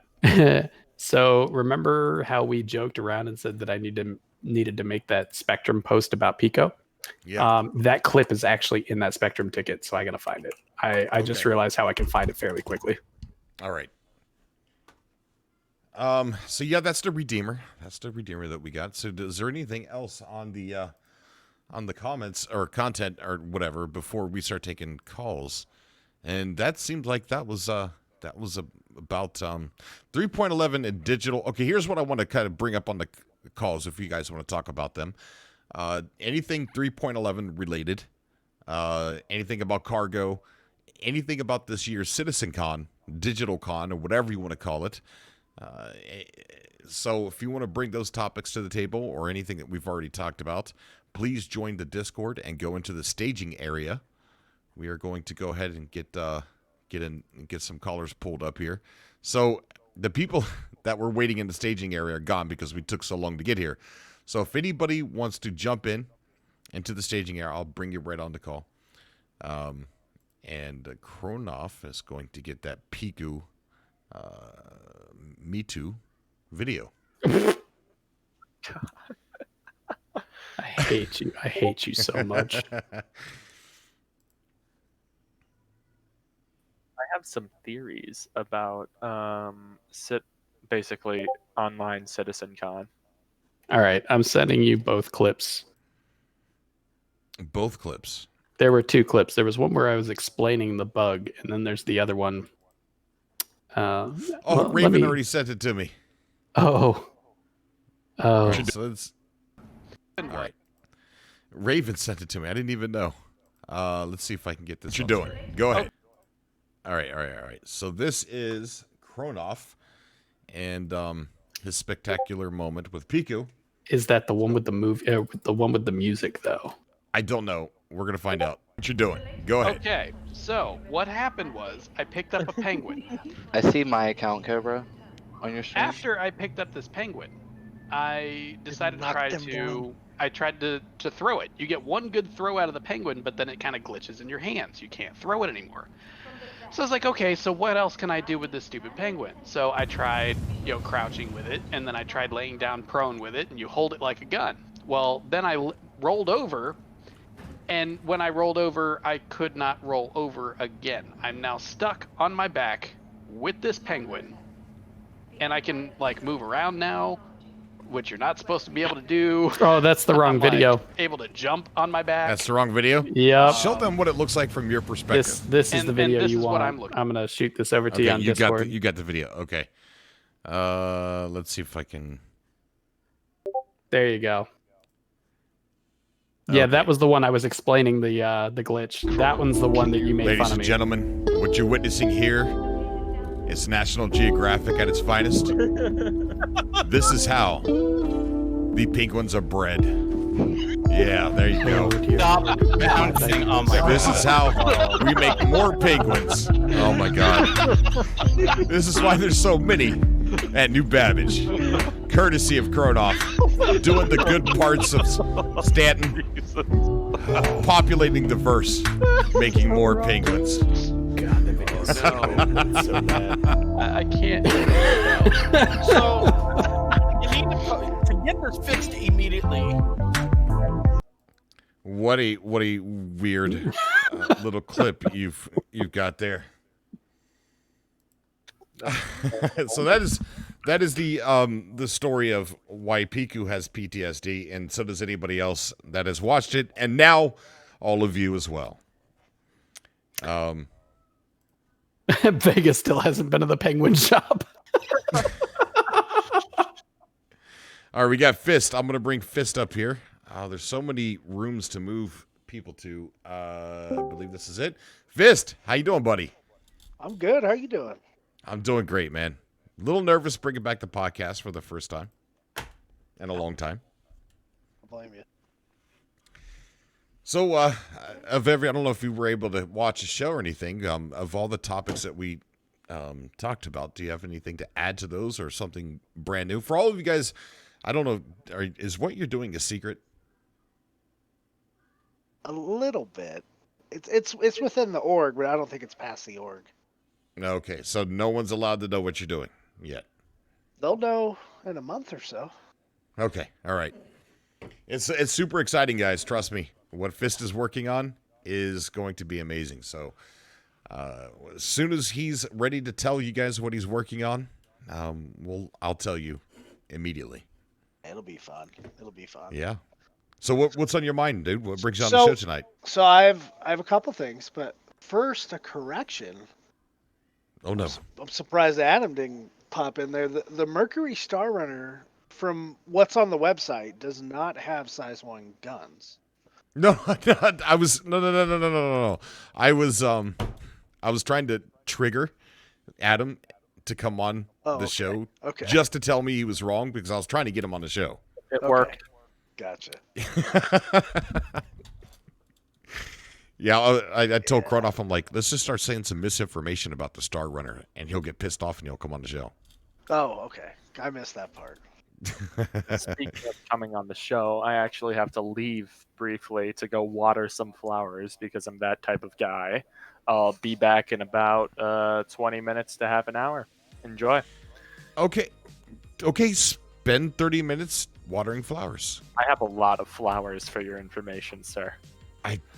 I think that's code for something or something. I don't know. I have a lot of Picos in my Star Runner. All right, Adam, have fun watering flowers. I'll try. Have a great show, guys. Okay, bye. See you, buddy.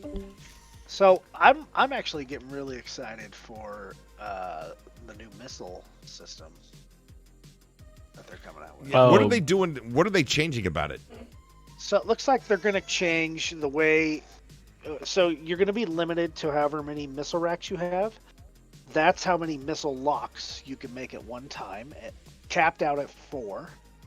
And then it looks like we may be able to switch between different missile types like IR, EM, cross section, and that will also break your missile lock if you switch over to a different one. And there's they're changing the way countermeasures work as well. They're getting rid of standard chaff and flare and going to noise and decoy, which will have a chance to break locks on all 3 types of missiles, and even your own missiles. And it's just, I think it's interesting, and I think it's a smaller part of a larger revamp they're doing next year, but I think it's a step in the right direction. Yeah, I do too. I think missiles should have punishment's not the right word. I think they should be harder to use. Well, they will be. So you have a cone of fire now for your missiles, and really, I think that's going to lead to a lot more jousting. But when the ship that you're aiming at leaves your cone of missile lock area, then you're not going to be able to lock missiles until you get them back in that cone, and you'll lose whatever you had, I think. So I think that's good. Yes, I think it'll make dogfighting much more dynamic. I think speed is going to matter more, where your light fighters are really going to move around those, the heavier ships like Vanguards and stuff, and it'll be better. I agree. I definitely. And when do you think they're going to make those changes? Is that still happening this year? What I was just talking about is 3.11. Really? Yeah. Yeah. So it's the missile selection part of the patch. All right. So that brings me to the topic. Last update and this update, lots of stuff being added, but they're all small things. Right. Do you think that they are holding out for a lot of stuff to be added in for the big digital con? Oh, for sure. I don't think I argue with Corona, we're not going to see a Star Runner until DigiCon. And just, if I know they're fairly good at transparency, but when you look at the roadmap, I don't see a lot of tasking moving forward, and stuff is still scheduled for 3.11, so it's hard to gauge really where they're at.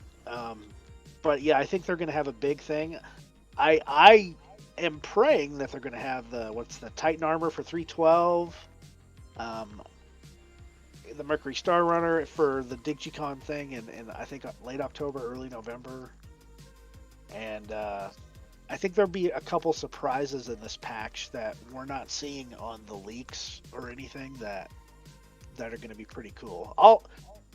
All I really want them to do, my biggest bug that I want them to fix right now, is being able to repair and get fuel on the different stations on the moons, and fix Port Olisar's repairing and fueling, and get that mechanic fixed, because that's huge. Mm-hmm. And I'd be happy. I really love if CAG, if you're watching, and I would really love for you guys just to spend a 2 to 3 month patch cycle doing nothing but fixing bugs and saving those big visuals for the next patch, because it makes it more playable. True. I think a lot of the bugs are rooted in old tech that's going to be replaced with new tech. Right. So say there's something that's wrong with MFDs. There's a bug. It's been there patch after patch after patch. Yep. Well, they're getting ready to, we're getting ready to redo the whole HUDs, all the MFDs and stuff like that. So they might need to rewrite all the code for stuff like that. And there's no sense in wasting development time, since it's going to be redone anyway at a later date. Right. I think that's what a lot of the bugs that persist all the time, why they're there, because they're going to be replacing it with something else. And just think of it like this, one of the reasons why the player inventory bugs have been a thing for a while, they're completely replacing player and external inventory because of, the new back-end systems that they're building. So, iCache, all that. With iCache and all that stuff coming online, you're going to see a lot of the bugs that have been very persistent are going to start disappearing. Yeah. And they're not even going to announce them. We're just going to notice one day where we're like, remember when we had these bugs and they're just not there, but this new inventory thing is here, or something else new is there? And you will realize that, hey, with this incremental change that they made, it fixed a lot of other stuff because they just deleted that code. Yeah, 100% right.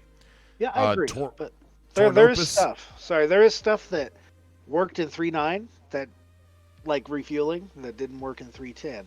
And if that's a tech issue, that's okay. I think I'm very forgiving. I think most players are super forgiving if they have the bugs. It's not the bugs that bother me. It's when you're backing a game, that's a crowdfunded game, they have their transparency has been more limited over time in the last year. Just tell me, be like, hey, this is part of. I got to get iCache working before this works right. Problem solved. I'll wait till iCache comes in. Well, their typical disclaimer is because it's an alpha, bug smashing isn't exactly on the list if it's not game breaking. So for those little glitches that are here and there, like not being able to refuel at ground stations, you can still refuel at a station. So they're not really keeping that as, a game breaking bug. Now, if 100% of the time, every time you could not refuel anywhere, guaranteed they would turn around and say, yeah, we're fixing that right now. Sure. Right. But I do think because it's limited to a certain, criteria, it's probably going to get addressed eventually, through, some sort of technology update. But a lot of the stuff, if you look at the 3.11, 3.12, most of those things, for instance, repainting with Planet Tech V4, the updated ground textures, the updated geology, things like that. These are things that they're doing to make generating new planets easier. So, with the new Planet Tech, when they go and they launch Pyro, they can have these dynamic worlds that they can deploy. So all of this stuff that they're doing, they may seem like small changes. The new organics shader seems like a small thing, in the grand scheme of things. People are saying, oh, you guys are working on grass, but I still don't have my ship that I've been, that I bought like a year ago that you guys haven't built yet. Well, I understand the frustration, but at the same time, those little things are going to allow them to fast track building systems. So, like I was saying earlier, everything that they've done while we're stuck in Stanton, is with it's with the intent of being able to start rolling stuff out that much faster. It's a toolbox. Stanton is a toolbox. Collects a collection of biomes, gameplay mechanics, code that creating procedural toolboxes. That way they can build out quicker. And one of the other things they're going to do is for 3.12, the Stanton system spacescaping. Having the Lagrange points where you'll have, clouds of dust and ice and stuff like that. Most people will look at it and they'll go, man, that's just pretty, whatever. Little do they know, those gas clouds might be something very pertinent to fuel scooping. It might have higher concentrations of gases that you can use for fuel scooping if you just, go decoupled and fly straight through one. Or, what have you. But those visual effects make it so you have a more immersive and rich gameplay. And, once they do it for Stanton, doing it for everywhere else is like a cakewalk. Copy and paste. I get it, and I'm fine with it. But I think for those of us that play a lot and play all the time, the game, the honeymoon phase is over. I've flown every ship, I've done every mission, and it just gets a little stale after a while. Give me a reason to come back in other than just hanging out with my friends in Discord and the Cobra Force. And think about it. We're trying to make up all these crazy things we can do because the gameplay loops right now are they just get a tad bit stale, and some of the bugs are driving them down. And I'm fine with it. Just tell me what's going on, CIG. Give me more information. And I won't even get into Squadron 42, but but yeah, that's all I want. I just, hey, if that gas cloud tech is going to be where the 100i gets its fuel, awesome.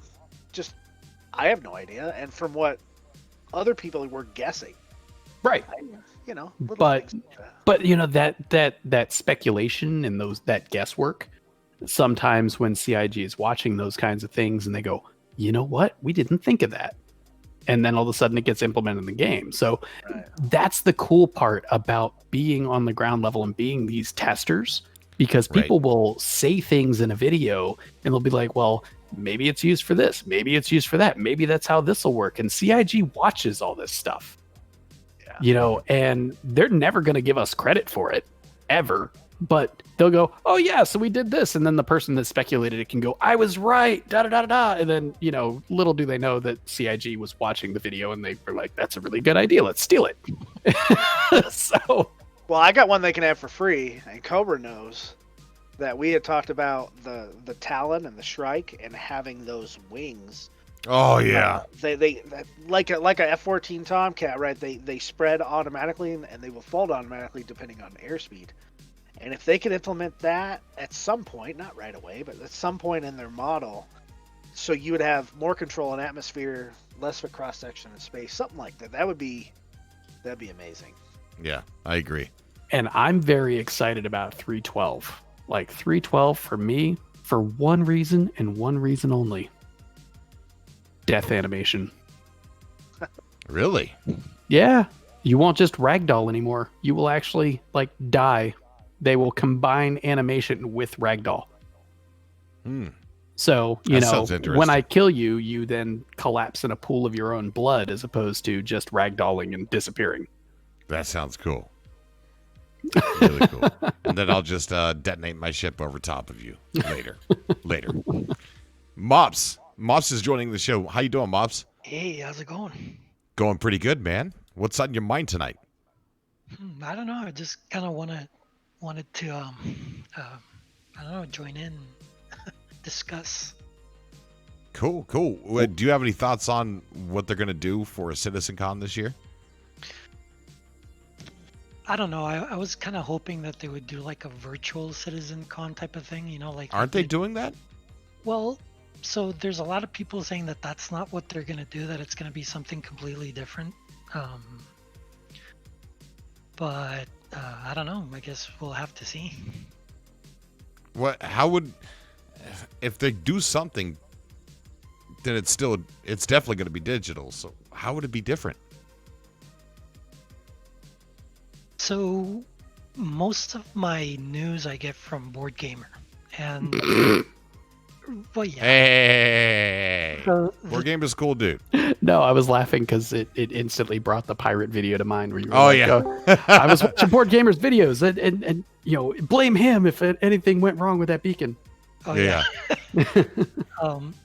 So basically, in most of his Ask Me Anythings, people are always going like, so when they do the virtual CitizenCon this year or whatever, he's always like, nope, they're not going to do a virtual CitizenCon. They're going to do something, but it's like different. And I don't know, it just sort of seems like something like the Fleet Week that they're going to do, but so the way that I've always seen it is that they're probably going to do like big showrooms and like little areas where you can go to, stuff like that. That's sort of like what I would like to see. But I don't know. I guess that's the expo, right? Yeah. Yeah. So if they do that, here's what I want them to do. I want them to open up the expo, put it out in the auditorium, and just like how they had the fleet of capital ships going around, they need to have a schedule that this happens at every server where you go sit in this auditorium and literally watch a programmed NPC Chris Roberts talk to you and show you stuff. That'd be kind of cool. I want that. If they don't do a digital CitizenCon, then they better do that. We got the Wanderer. It seems a little Elon Musk for me. Oh, come on. We got the Wanderer joining us. Wanderer's on mute. I'm gonna hand it over to Mops and Wanderer, and I will catch you guys later. Okay, Fist. Good Have talking a with you, great buddy. night, Fist. Thank you. You too, guys. Take care. One thing I wanted to add about all the missile stuff is that part of the things that they're including in there is that your countermeasures will actually work to save other people. So for example, if you have a friend who's flying nearby and he's being chased by a missile, you can actually launch your countermeasures and basically save that person from getting hit. That sounds really cool.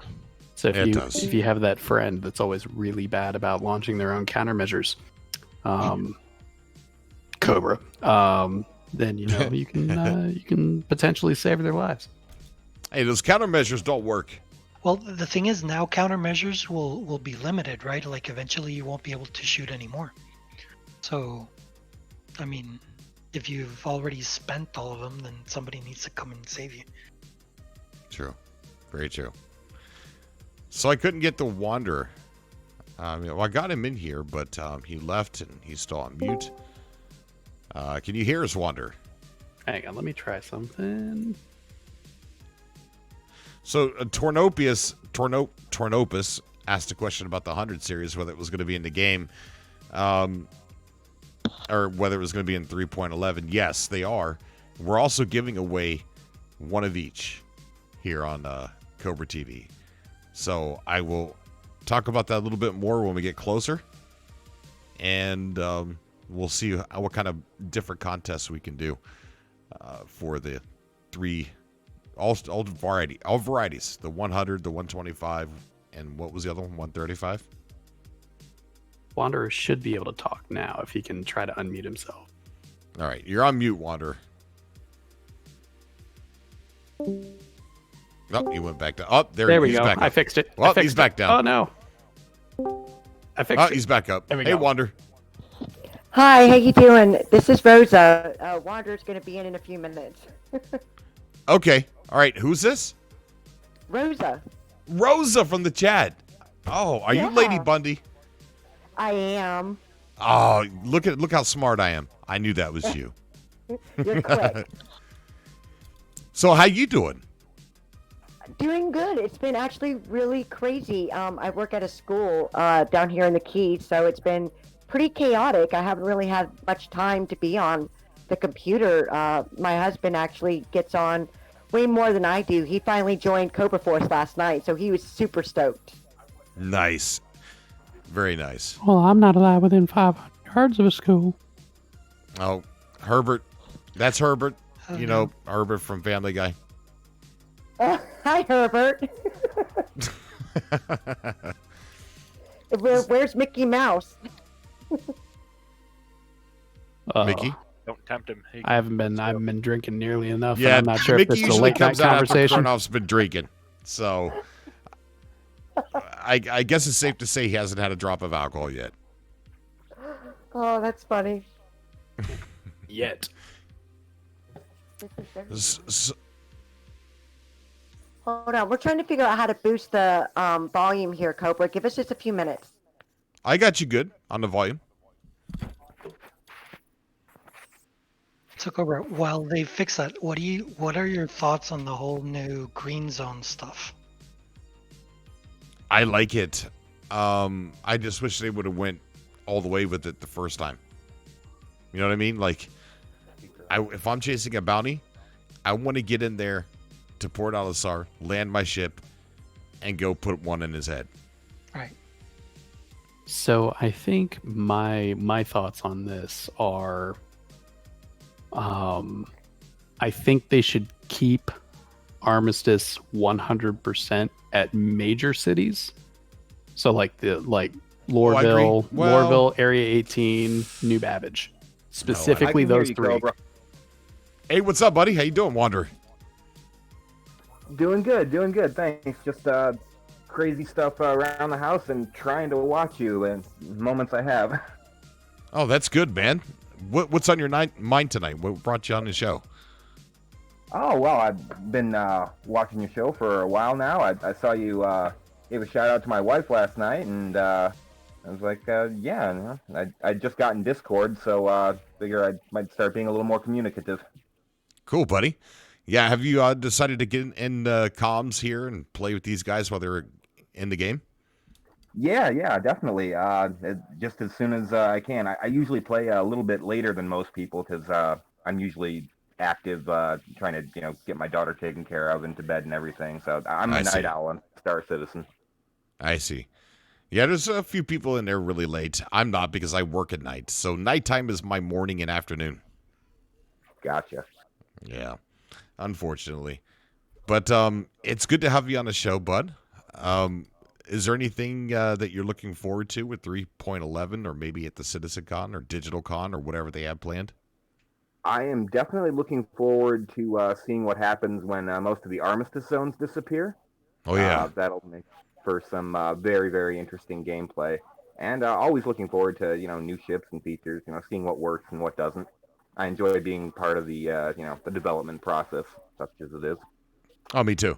Me too. You know what's really interesting, and me and Kronoff were talking about this off air, is the more people that get into trouble around these green zones, like if I start shooting somebody, I'm going to get security called on me. If you're going to have additional security called on you. If somebody else, additional security. Somebody else, additional security. So we are going to have these big Star Wars epic battles at some of these R&Rs. Oh, yeah. Just tons of ships. I don't even know how they're going to deal with that. You get some cinematic to I saw your last YouTube video, and I end up doing the same thing a lot of the time most nights, defending Port Olisar from whatever force has decided it's closed down. The PO, the battle for PO. Yeah. Dude, could you imagine if there was like security there too? It would have been a long fight. Crazy fight. That would have been a gigantic hairball. It was chaotic enough as it is. Yeah. And did I notice that the bounty hunter that got you is now a member of Cobra Force? Is he really? I think so. I thought that was his name. I thought it was Chief, wasn't it? Or maybe not. Oh, maybe Chief. Yeah, he joined, and then Avenger was the bounty hunter, though. Oh, okay. Avenger 8.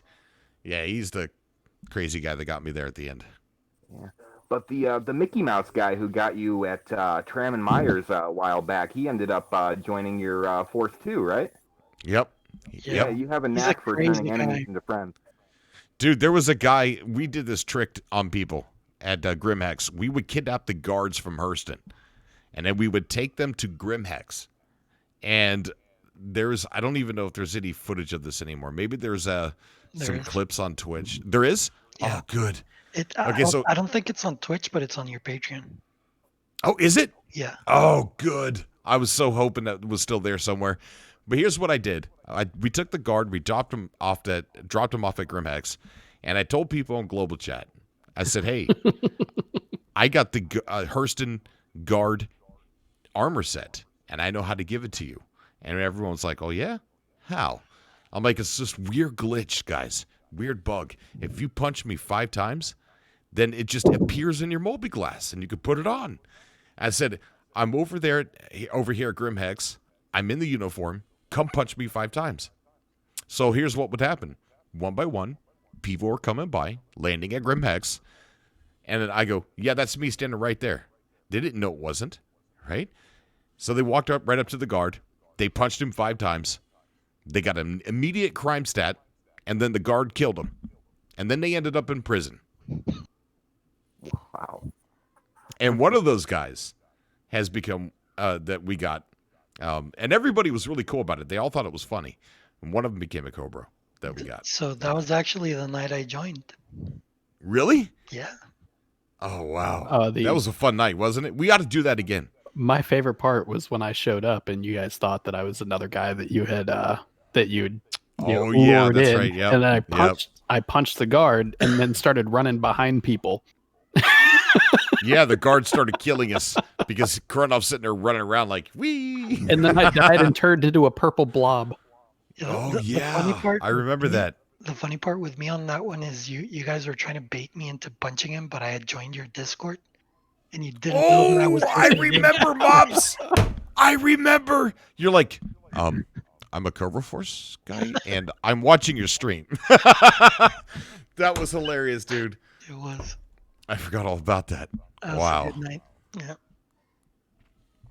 I'm going to add somebody else to the call here too. This is, I don't know how to C Gamer or SA Gamer. You, hi. So I'd say that's Eldrick. Hi, Cobra. Eldrick. Can you hear me, Eldrick? Yep, I can hear you, Cobra. Awesome. You're from Australia? I am, yeah. Nice. I got it right this time. See, there's somebody else I always accuse of being from Australia, and he's like, no, I'm not from Australia. I'm from UK. Oh, Addy. Yeah, Addy. What's up, dude? Be here, mate. Yeah, man, it's good to have you on the show. What's on your mind? Yeah, just logging on to play a bit of Star Citizen, and yeah, loving your show, mate. Yeah, you guys got me into Star Citizen, and yep, haven't looked back. Cool, buddy. What do you like doing in the game? And how long have you been playing? Trading mostly. Just got myself a Caterpillar, so yeah, joined the org about a week ago. Nice. Yeah. So you do a lot of trading. Are you interested in the cargo decks being added? Yeah, I'm looking forward to that. That should be cool. Now, you do know when we first get them, there's not going to be a whole lot to do in it. Yeah, no, I did know that, but yeah, no, it should be good. It's a good step towards something a bit different. It is, yes. 100% good step in the right direction, but doesn't it beat landing somewhere like Tram Myers and loading up a Caterpillar, but there's nothing there, no one loading it up? You know what I mean? Like, it brings us more into immersion, landing at a cargo deck to get all that stuff. Yeah, no, that'll be cool. Wait, you're still going to be doing that though. But the addition I don't of the know. cargo decks just gives you an additional layer of gameplay at the stations. We might be delivering stuff to there, but I don't know. I hope they take it away. I hope they make it more immersive. Yeah, not just be cool to land there, just walk around. That's one of the great things about this game. You can just cruise around in it. Oh yeah, 100% agree with you about that. I have to step away real quick. Krunoff, number one, you have the bridge. All right. So, something that Cobra has forgotten to do. What ships are the two callers most excited for? You mean the ones that are coming up? Yeah. What are you most excited for as far as the ships go? Well, the 100 series, like they're pretty cool, and they might be awesome for like new players and stuff. But Star Runner, man. Oh, absolutely. Absolutely. And then the Talon, it's a pretty nice ship, but the one that they haven't confirmed yet that I'm kind of looking forward to see what it's going to be like is that Odin that they showed on leaks. Yeah. And I think that's probably going to be one of the things that they announced during the Econ or whatever they want to call it. But I don't know. So SA Gamer, what about you? What are you most excited about? To be honest, I'm not real fussed with any of the new ships. I do like the look of the Talon, but I'm hanging out for some really big ships. Oh, right. Just love walking around the really big ships. This is so cool. We got a wild Rosarion just came in. Rosarion just came in. Rosari? Razzies. That's a new one. Oh, not much. Just listening in. Cool. I was hoping some of you guys would come up. There's quite a few of you down there. What are you guys doing down there? I'm not honestly sure. I've been doing other stuff tonight. What, Arena Commander? No, actually, like dealing with life stuff. Yeah. Oh, life stuff. Okay. Yeah, the different game. The other game. The bad one. Yeah, really hoping we get a patch update for this one soon. Yeah, right? I need a patch update. Jeez, I need to level up. I need a What's on your mind, though? I mean, we talked about several things about, what's coming at 311, things they're working on, what they could be planning for the end of the year and replace the CitizenCon. Yeah.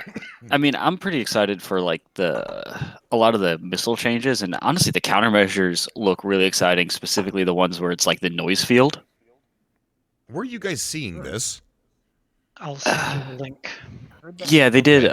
There was a dev post, or a dev reply in the comment thread. I can't remember which it was, but they were talking about it. I sent you the link over. Okay, thank you, Mops. But yeah, the noise cloud's basically going to be this like jamming field, and so you'll be able to like pop it and it'll confuse ship sensors in there. So if you're using like a stealthy ship, you can use it almost like a smokescreen in space. Yeah. And move around, get behind somebody. Oh, nice. Yeah, so the idea is it kind of blocks out any type of electromagnetic frequencies. So your scanners go out, they stop seeing you, the missiles stop seeing you. So in theory, you can just like switch on your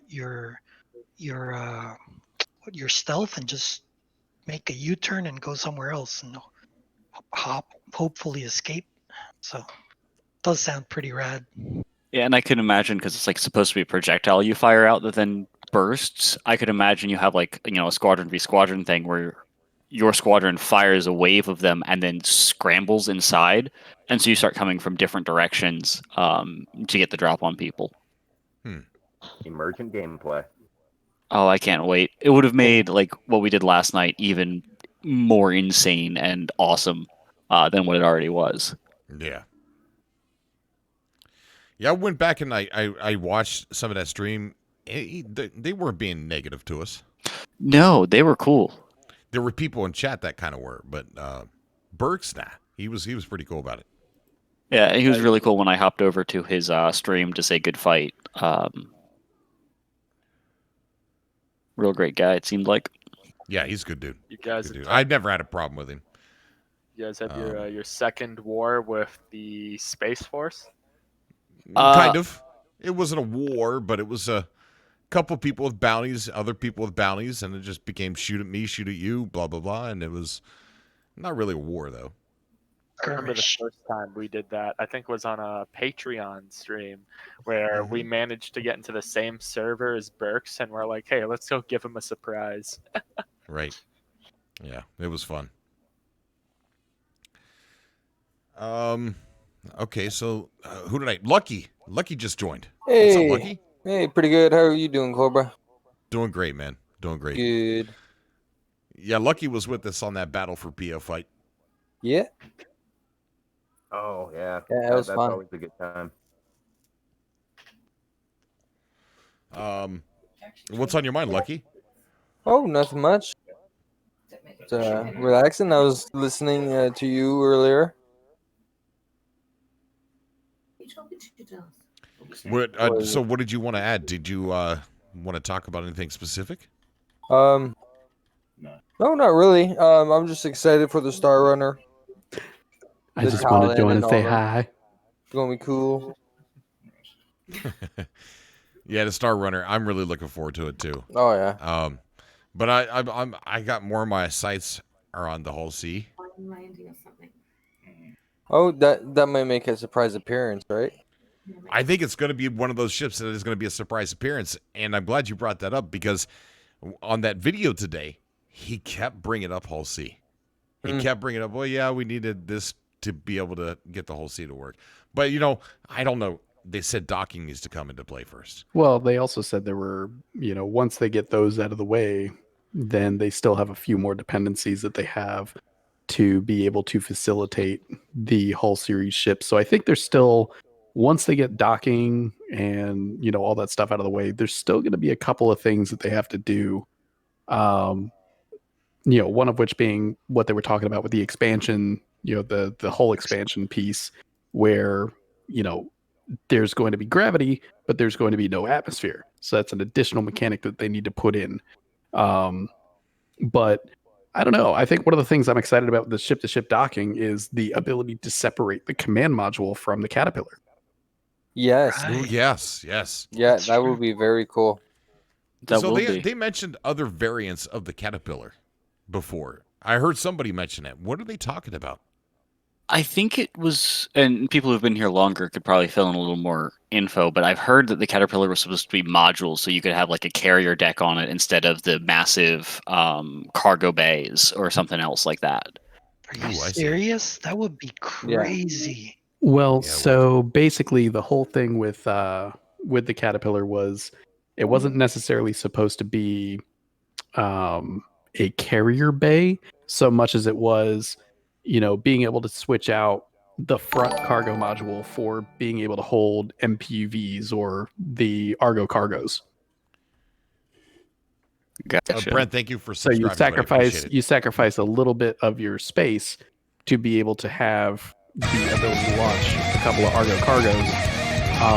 And the whole intent for that was to take like an Argo cargo, which is supposed to be able to have To a know tractor what your beam on minimum it, is, but I hope this helps. and though. be able to use the Argo cargo to guide in, grab and guide in the like a mining vessel's cargo container. So they jettison their cargo containers. You pull them into the caterpillar, and then you use the Argo cargos to be able to facilitate transfer between the ship and a cargo station. But that has kind of taken a turn because all of that stuff is relatively automated now, and the only reason why you would need Argo cargos is later on down the road with the Hull series ships. So that mechanic kind of got scrubbed as the game kind of evolved. And the tractor beams, once the tractor beams get implemented, which is probably another thing the Hull series is waiting on, once the tractor beams get implemented, you should be able to take a mining vessel's cargo containers and pull them into the cargo bay of the Caterpillar. Right. Extreme Tuber, thank you so much for that donation, buddy. I appreciate it, man. Thank you. And that's also going to double for salvage. So with salvage, if you have a salvage ship that is working on the hull and that ship just happened to be carrying cargo, you can then take the Caterpillar along with the cargo ship and take those cargo containers and stick them in the cargo bay. That's why there's a pirate Caterpillar, so you can, pirate some guy's reclaimer and stuff, just take them out, and then have that Caterpillar move in to take all the goods that you've stolen off them. I mean, in theory, you would have like a Reaver party where, you have your ships that are your fighters, and then you have, coming in behind, you have your cargo ship, and then you have your salvage ship. So you blow up the ship, you bring in the salvage ship to then salvage what's there, and then you use the Caterpillar to, scoop up the cargo if there was cargo. Right. Pretty cool, not gonna lie. You could get a lot of group gameplay off that. Oh, heck yeah. Definitely. We got Toxin joining us. Toxin, how you doing, buddy? I'm good. How are y'all doing? Doing great, man. Doing great. What brings you on the show tonight? What's on your mind? I just want to stop in and say hi. I'm subscribed to pretty much everything that every one of your anything that you're on. Except for my OnlyFans. Yeah, except for that. I haven't got to that one yet. Thank you for subscribing, Jason. I appreciate it, buddy. Yeah. Trust me, you don't want to. If I keep saying that, people are really going to believe it, though. It's really awkward. His OnlyFans consists of his character model in Star Citizen posing in random places. Yes, exactly. In underwear, exactly. yeah. And all those bad things I was doing with Vandals. Don't tell anybody. They're the enemy. Secret safe. Your secret safe. They can do wild things with those little hairs. Speaking of Vandal, can I go off for a quick second? Mm-hmm. All right, Go so ahead. me and Lucky were talking earlier about the small possibility that we might be able to have like alien crewmates. Oh yeah. And then we kind of got to the topic about the Tavarin, where if they're just acting up, you kick them out of the back of the cargo hold because they can fly. Or at least hope to. At least hopefully they can fly. They are bird people after all. So anyways. Tavarins? That's racist, Adam. Just because they're bird people doesn't mean they can fly. I apologize. Why would they have ships if they couldn't fly? That's true. If they could fly. They could fly, yeah. They could fly in their own planet, but not space. But That's Cobra, why they so need basically, my question here is, if you were to have one alien like alien crewmate, what race would it be? Like Vandal, maybe a Banu or Tavarin? 100% Xion. They look like Ninja Turtles. Yeah. So I would force them to wear little bandanas over their eyes, little eye bands or whatever you want to call them, and I would pick the colors, and I would have Leonardo, Michelangelo, Donatello, and Raphael. Time you get a kill, they go Cowabunga. Yes. So I don't know. I think it would be kind of neat if they introduced, like, if you had an alien crewmate for a specific role that they could, potentially give you a buff of some sort. Like if you had, for instance, a Banu on your ship, they might get you better trade prices if you go to certain ports or something like that. That's a good point. Kyle, thank you for subscribing, buddy. I appreciate it. I think I'd go for a Vandul, name him Garrus. I'd go for a Vandul and name her Karen. Oh my God. Why would you say that? Because Karen is a soulless killing machine. She is. Well, okay. All right, yeah. Well, no, I don't think she's soulless. She kills without remorse, but she doesn't kill certain people. Yeah, she got a little soul in her. I don't think Karen has ever killed me. Yes, she even has. though I've Yes, she has she? has. Yes, she just has. haven't noticed, but yeah. I haven't noticed. What do you mean I haven't noticed? She did it so quietly. You didn't even realize you died. Karen has killed you multiple times, and you've blamed me. No, I think you've killed me every time that I've blamed you. So there was actually one night, and I will now air this dirty laundry. There was one night where you guys were scoping out the Daymar run with the racetrack, and there just happened to be a caterpillar that came out of nowhere and obliterated you, followed by a hammerhead, followed by another caterpillar and another caterpillar. That was me and Karen alternating. You never figured out it was us. That's messed up, man. I trusted that woman so much. You never figured out it was us, and we're sitting there laughing the entire time because he's like, "Is somebody stream sniping me? Somebody scan that hammerhead." And they're like, "No, the hammerhead's already blown up. We can't figure out who owned it." And hold on. And then the caterpillar came in again, and you were like, "Who's doing this?" And Karen is just crying. She's laughing so hard. You're telling me that none of our, like, at least 20 Cobros who were active during the live streams thought it was a good idea to go, hey, this guy's back already. Maybe I should scan the ship to see who's flying it. Nobody did. The people who usually think about that is Karen or Kronov, so yeah. I'm so heartbroken right now. I still blame it on you. I don't think she would have killed me if she wasn't with you. I still blame it on you. She's killed you on behalf of Vega a few times too. When I was No, there's no way she did. Yeah. Oh, she has. I'm not gonna believe that. I don't believe that. I have to hear from her. She's got to tell me. Cobra that sounds so heartbroken. I am, man. Oh. But Karen Whatever. was the one he could trust. Is there anybody that hasn't murdered me? What about you, Lucky? I haven't. Are you sure about that, Lucky? I feel like you probably did at one point. No, Yeah. I did stomp your face in, but that's because you stomped my face. So. So you have killed me. No, You've already murdered me. Hang on. There was one time where he tried to murder you, Cobra. Oh, yeah, I did. But you were in game. You were in God mode. Remember the pirate video when you were the day Cobras became pirates, and Yes. you guys had stolen that. I think it was the Carrack. Flamer. Oh no, it was on the reclaimer, and you were God mode, and Lucky tried to shoot you, and you were like, "I'm a god. I can't die." I'm pretty sure that was me, actually. Yeah, I think that was Adam. Yeah, that maybe was. it was Adam. That my was favorite. Adam's worst moment. Yeah. Best and worst moment. This dude just went nuts and literally murdered everybody. Oh yeah, no, it's because Terminal Lance.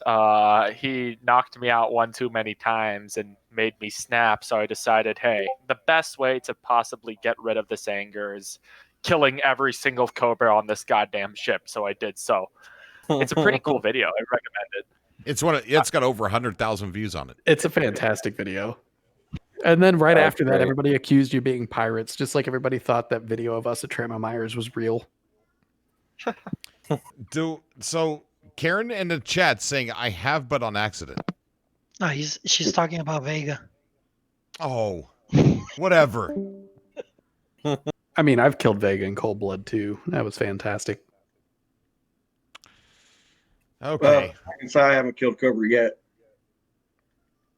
The times I've killed you, Toxin? Cobra, it's been in a 1v1. Yeah, Toxin. Okay, Toxin. All right. I'm putting you under that umbrella of never killed me before. Don't worry, Toxic. That's it's a short list. When you made that, It's a short when you list. made your rap video, I had the chance to shoot you in the head. If you go back and watch, you'll see me in the background in the corner. That's you? Yes.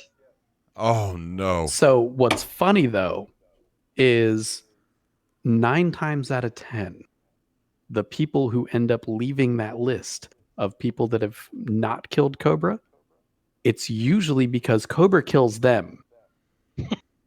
And he goes, "Oh, you weren't wearing the uniform, or you didn't say who you were when you were coming through that door." And I just shot. Well, yeah. And then, that person's like, okay. And they kill you. So Yeah, like this one time I'm sitting in the corner, right, rolling SPK, and then Cobra comes crawling out of a little hole, turns to the left, sees me there. I'm in my Moby glass. He's like, and he's I'm dead. I wasn't even doing anything. I come back, I'm like, I'm dead. And Cobra's like, was that you? Hashtag Cobra shot first. Oh man, we should have a video. We should have a video that is 1 year of Cobra killing Cobras. No, please don't make a montage of And something it's like a that. That would montage make of me. Cobra No one killing would join the org. elves. What if we made a montage of us killing Cobra? Now that would make people join the org. It would also mean that Cobra would never live for more than 30 seconds in a stream again. Oh yeah, That's true. 1,600 people. People will just join kill Cobra. Isn't it crazy though? 1,600 members of the Cobra Force in just 1 year. Yeah, that's awesome. That blew my mind. It is, and people are joining every single day, and it's awesome. It really is. I can't wait for we to have like server meshing, and we could all get together. I mean, I don't even know how that would even work, but we would I crash can't the wait. servers. I cringe to think about that. I know, right? You'd imagine what the pictures. We wouldn't be able to take a picture. We'd have to do a rolling video. Yeah, it takes us an hour to get to one location from another. I mean, Yeah, exactly. that's like 20 of us. If we just hit F2 and take a picture of the map of Stanton, all of us would be in the picture. Yeah. Oh, Karen's here. Oh, there she is. Karen, Hi. you killed me?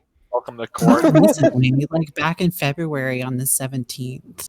Oh, that's What? not You even true. remember the date? No, that's not true. Karen, right before the Daymar rally, when he was scoping out Daymar, we were going at him like you threw. We were ramming ships, though. We didn't technically kill him.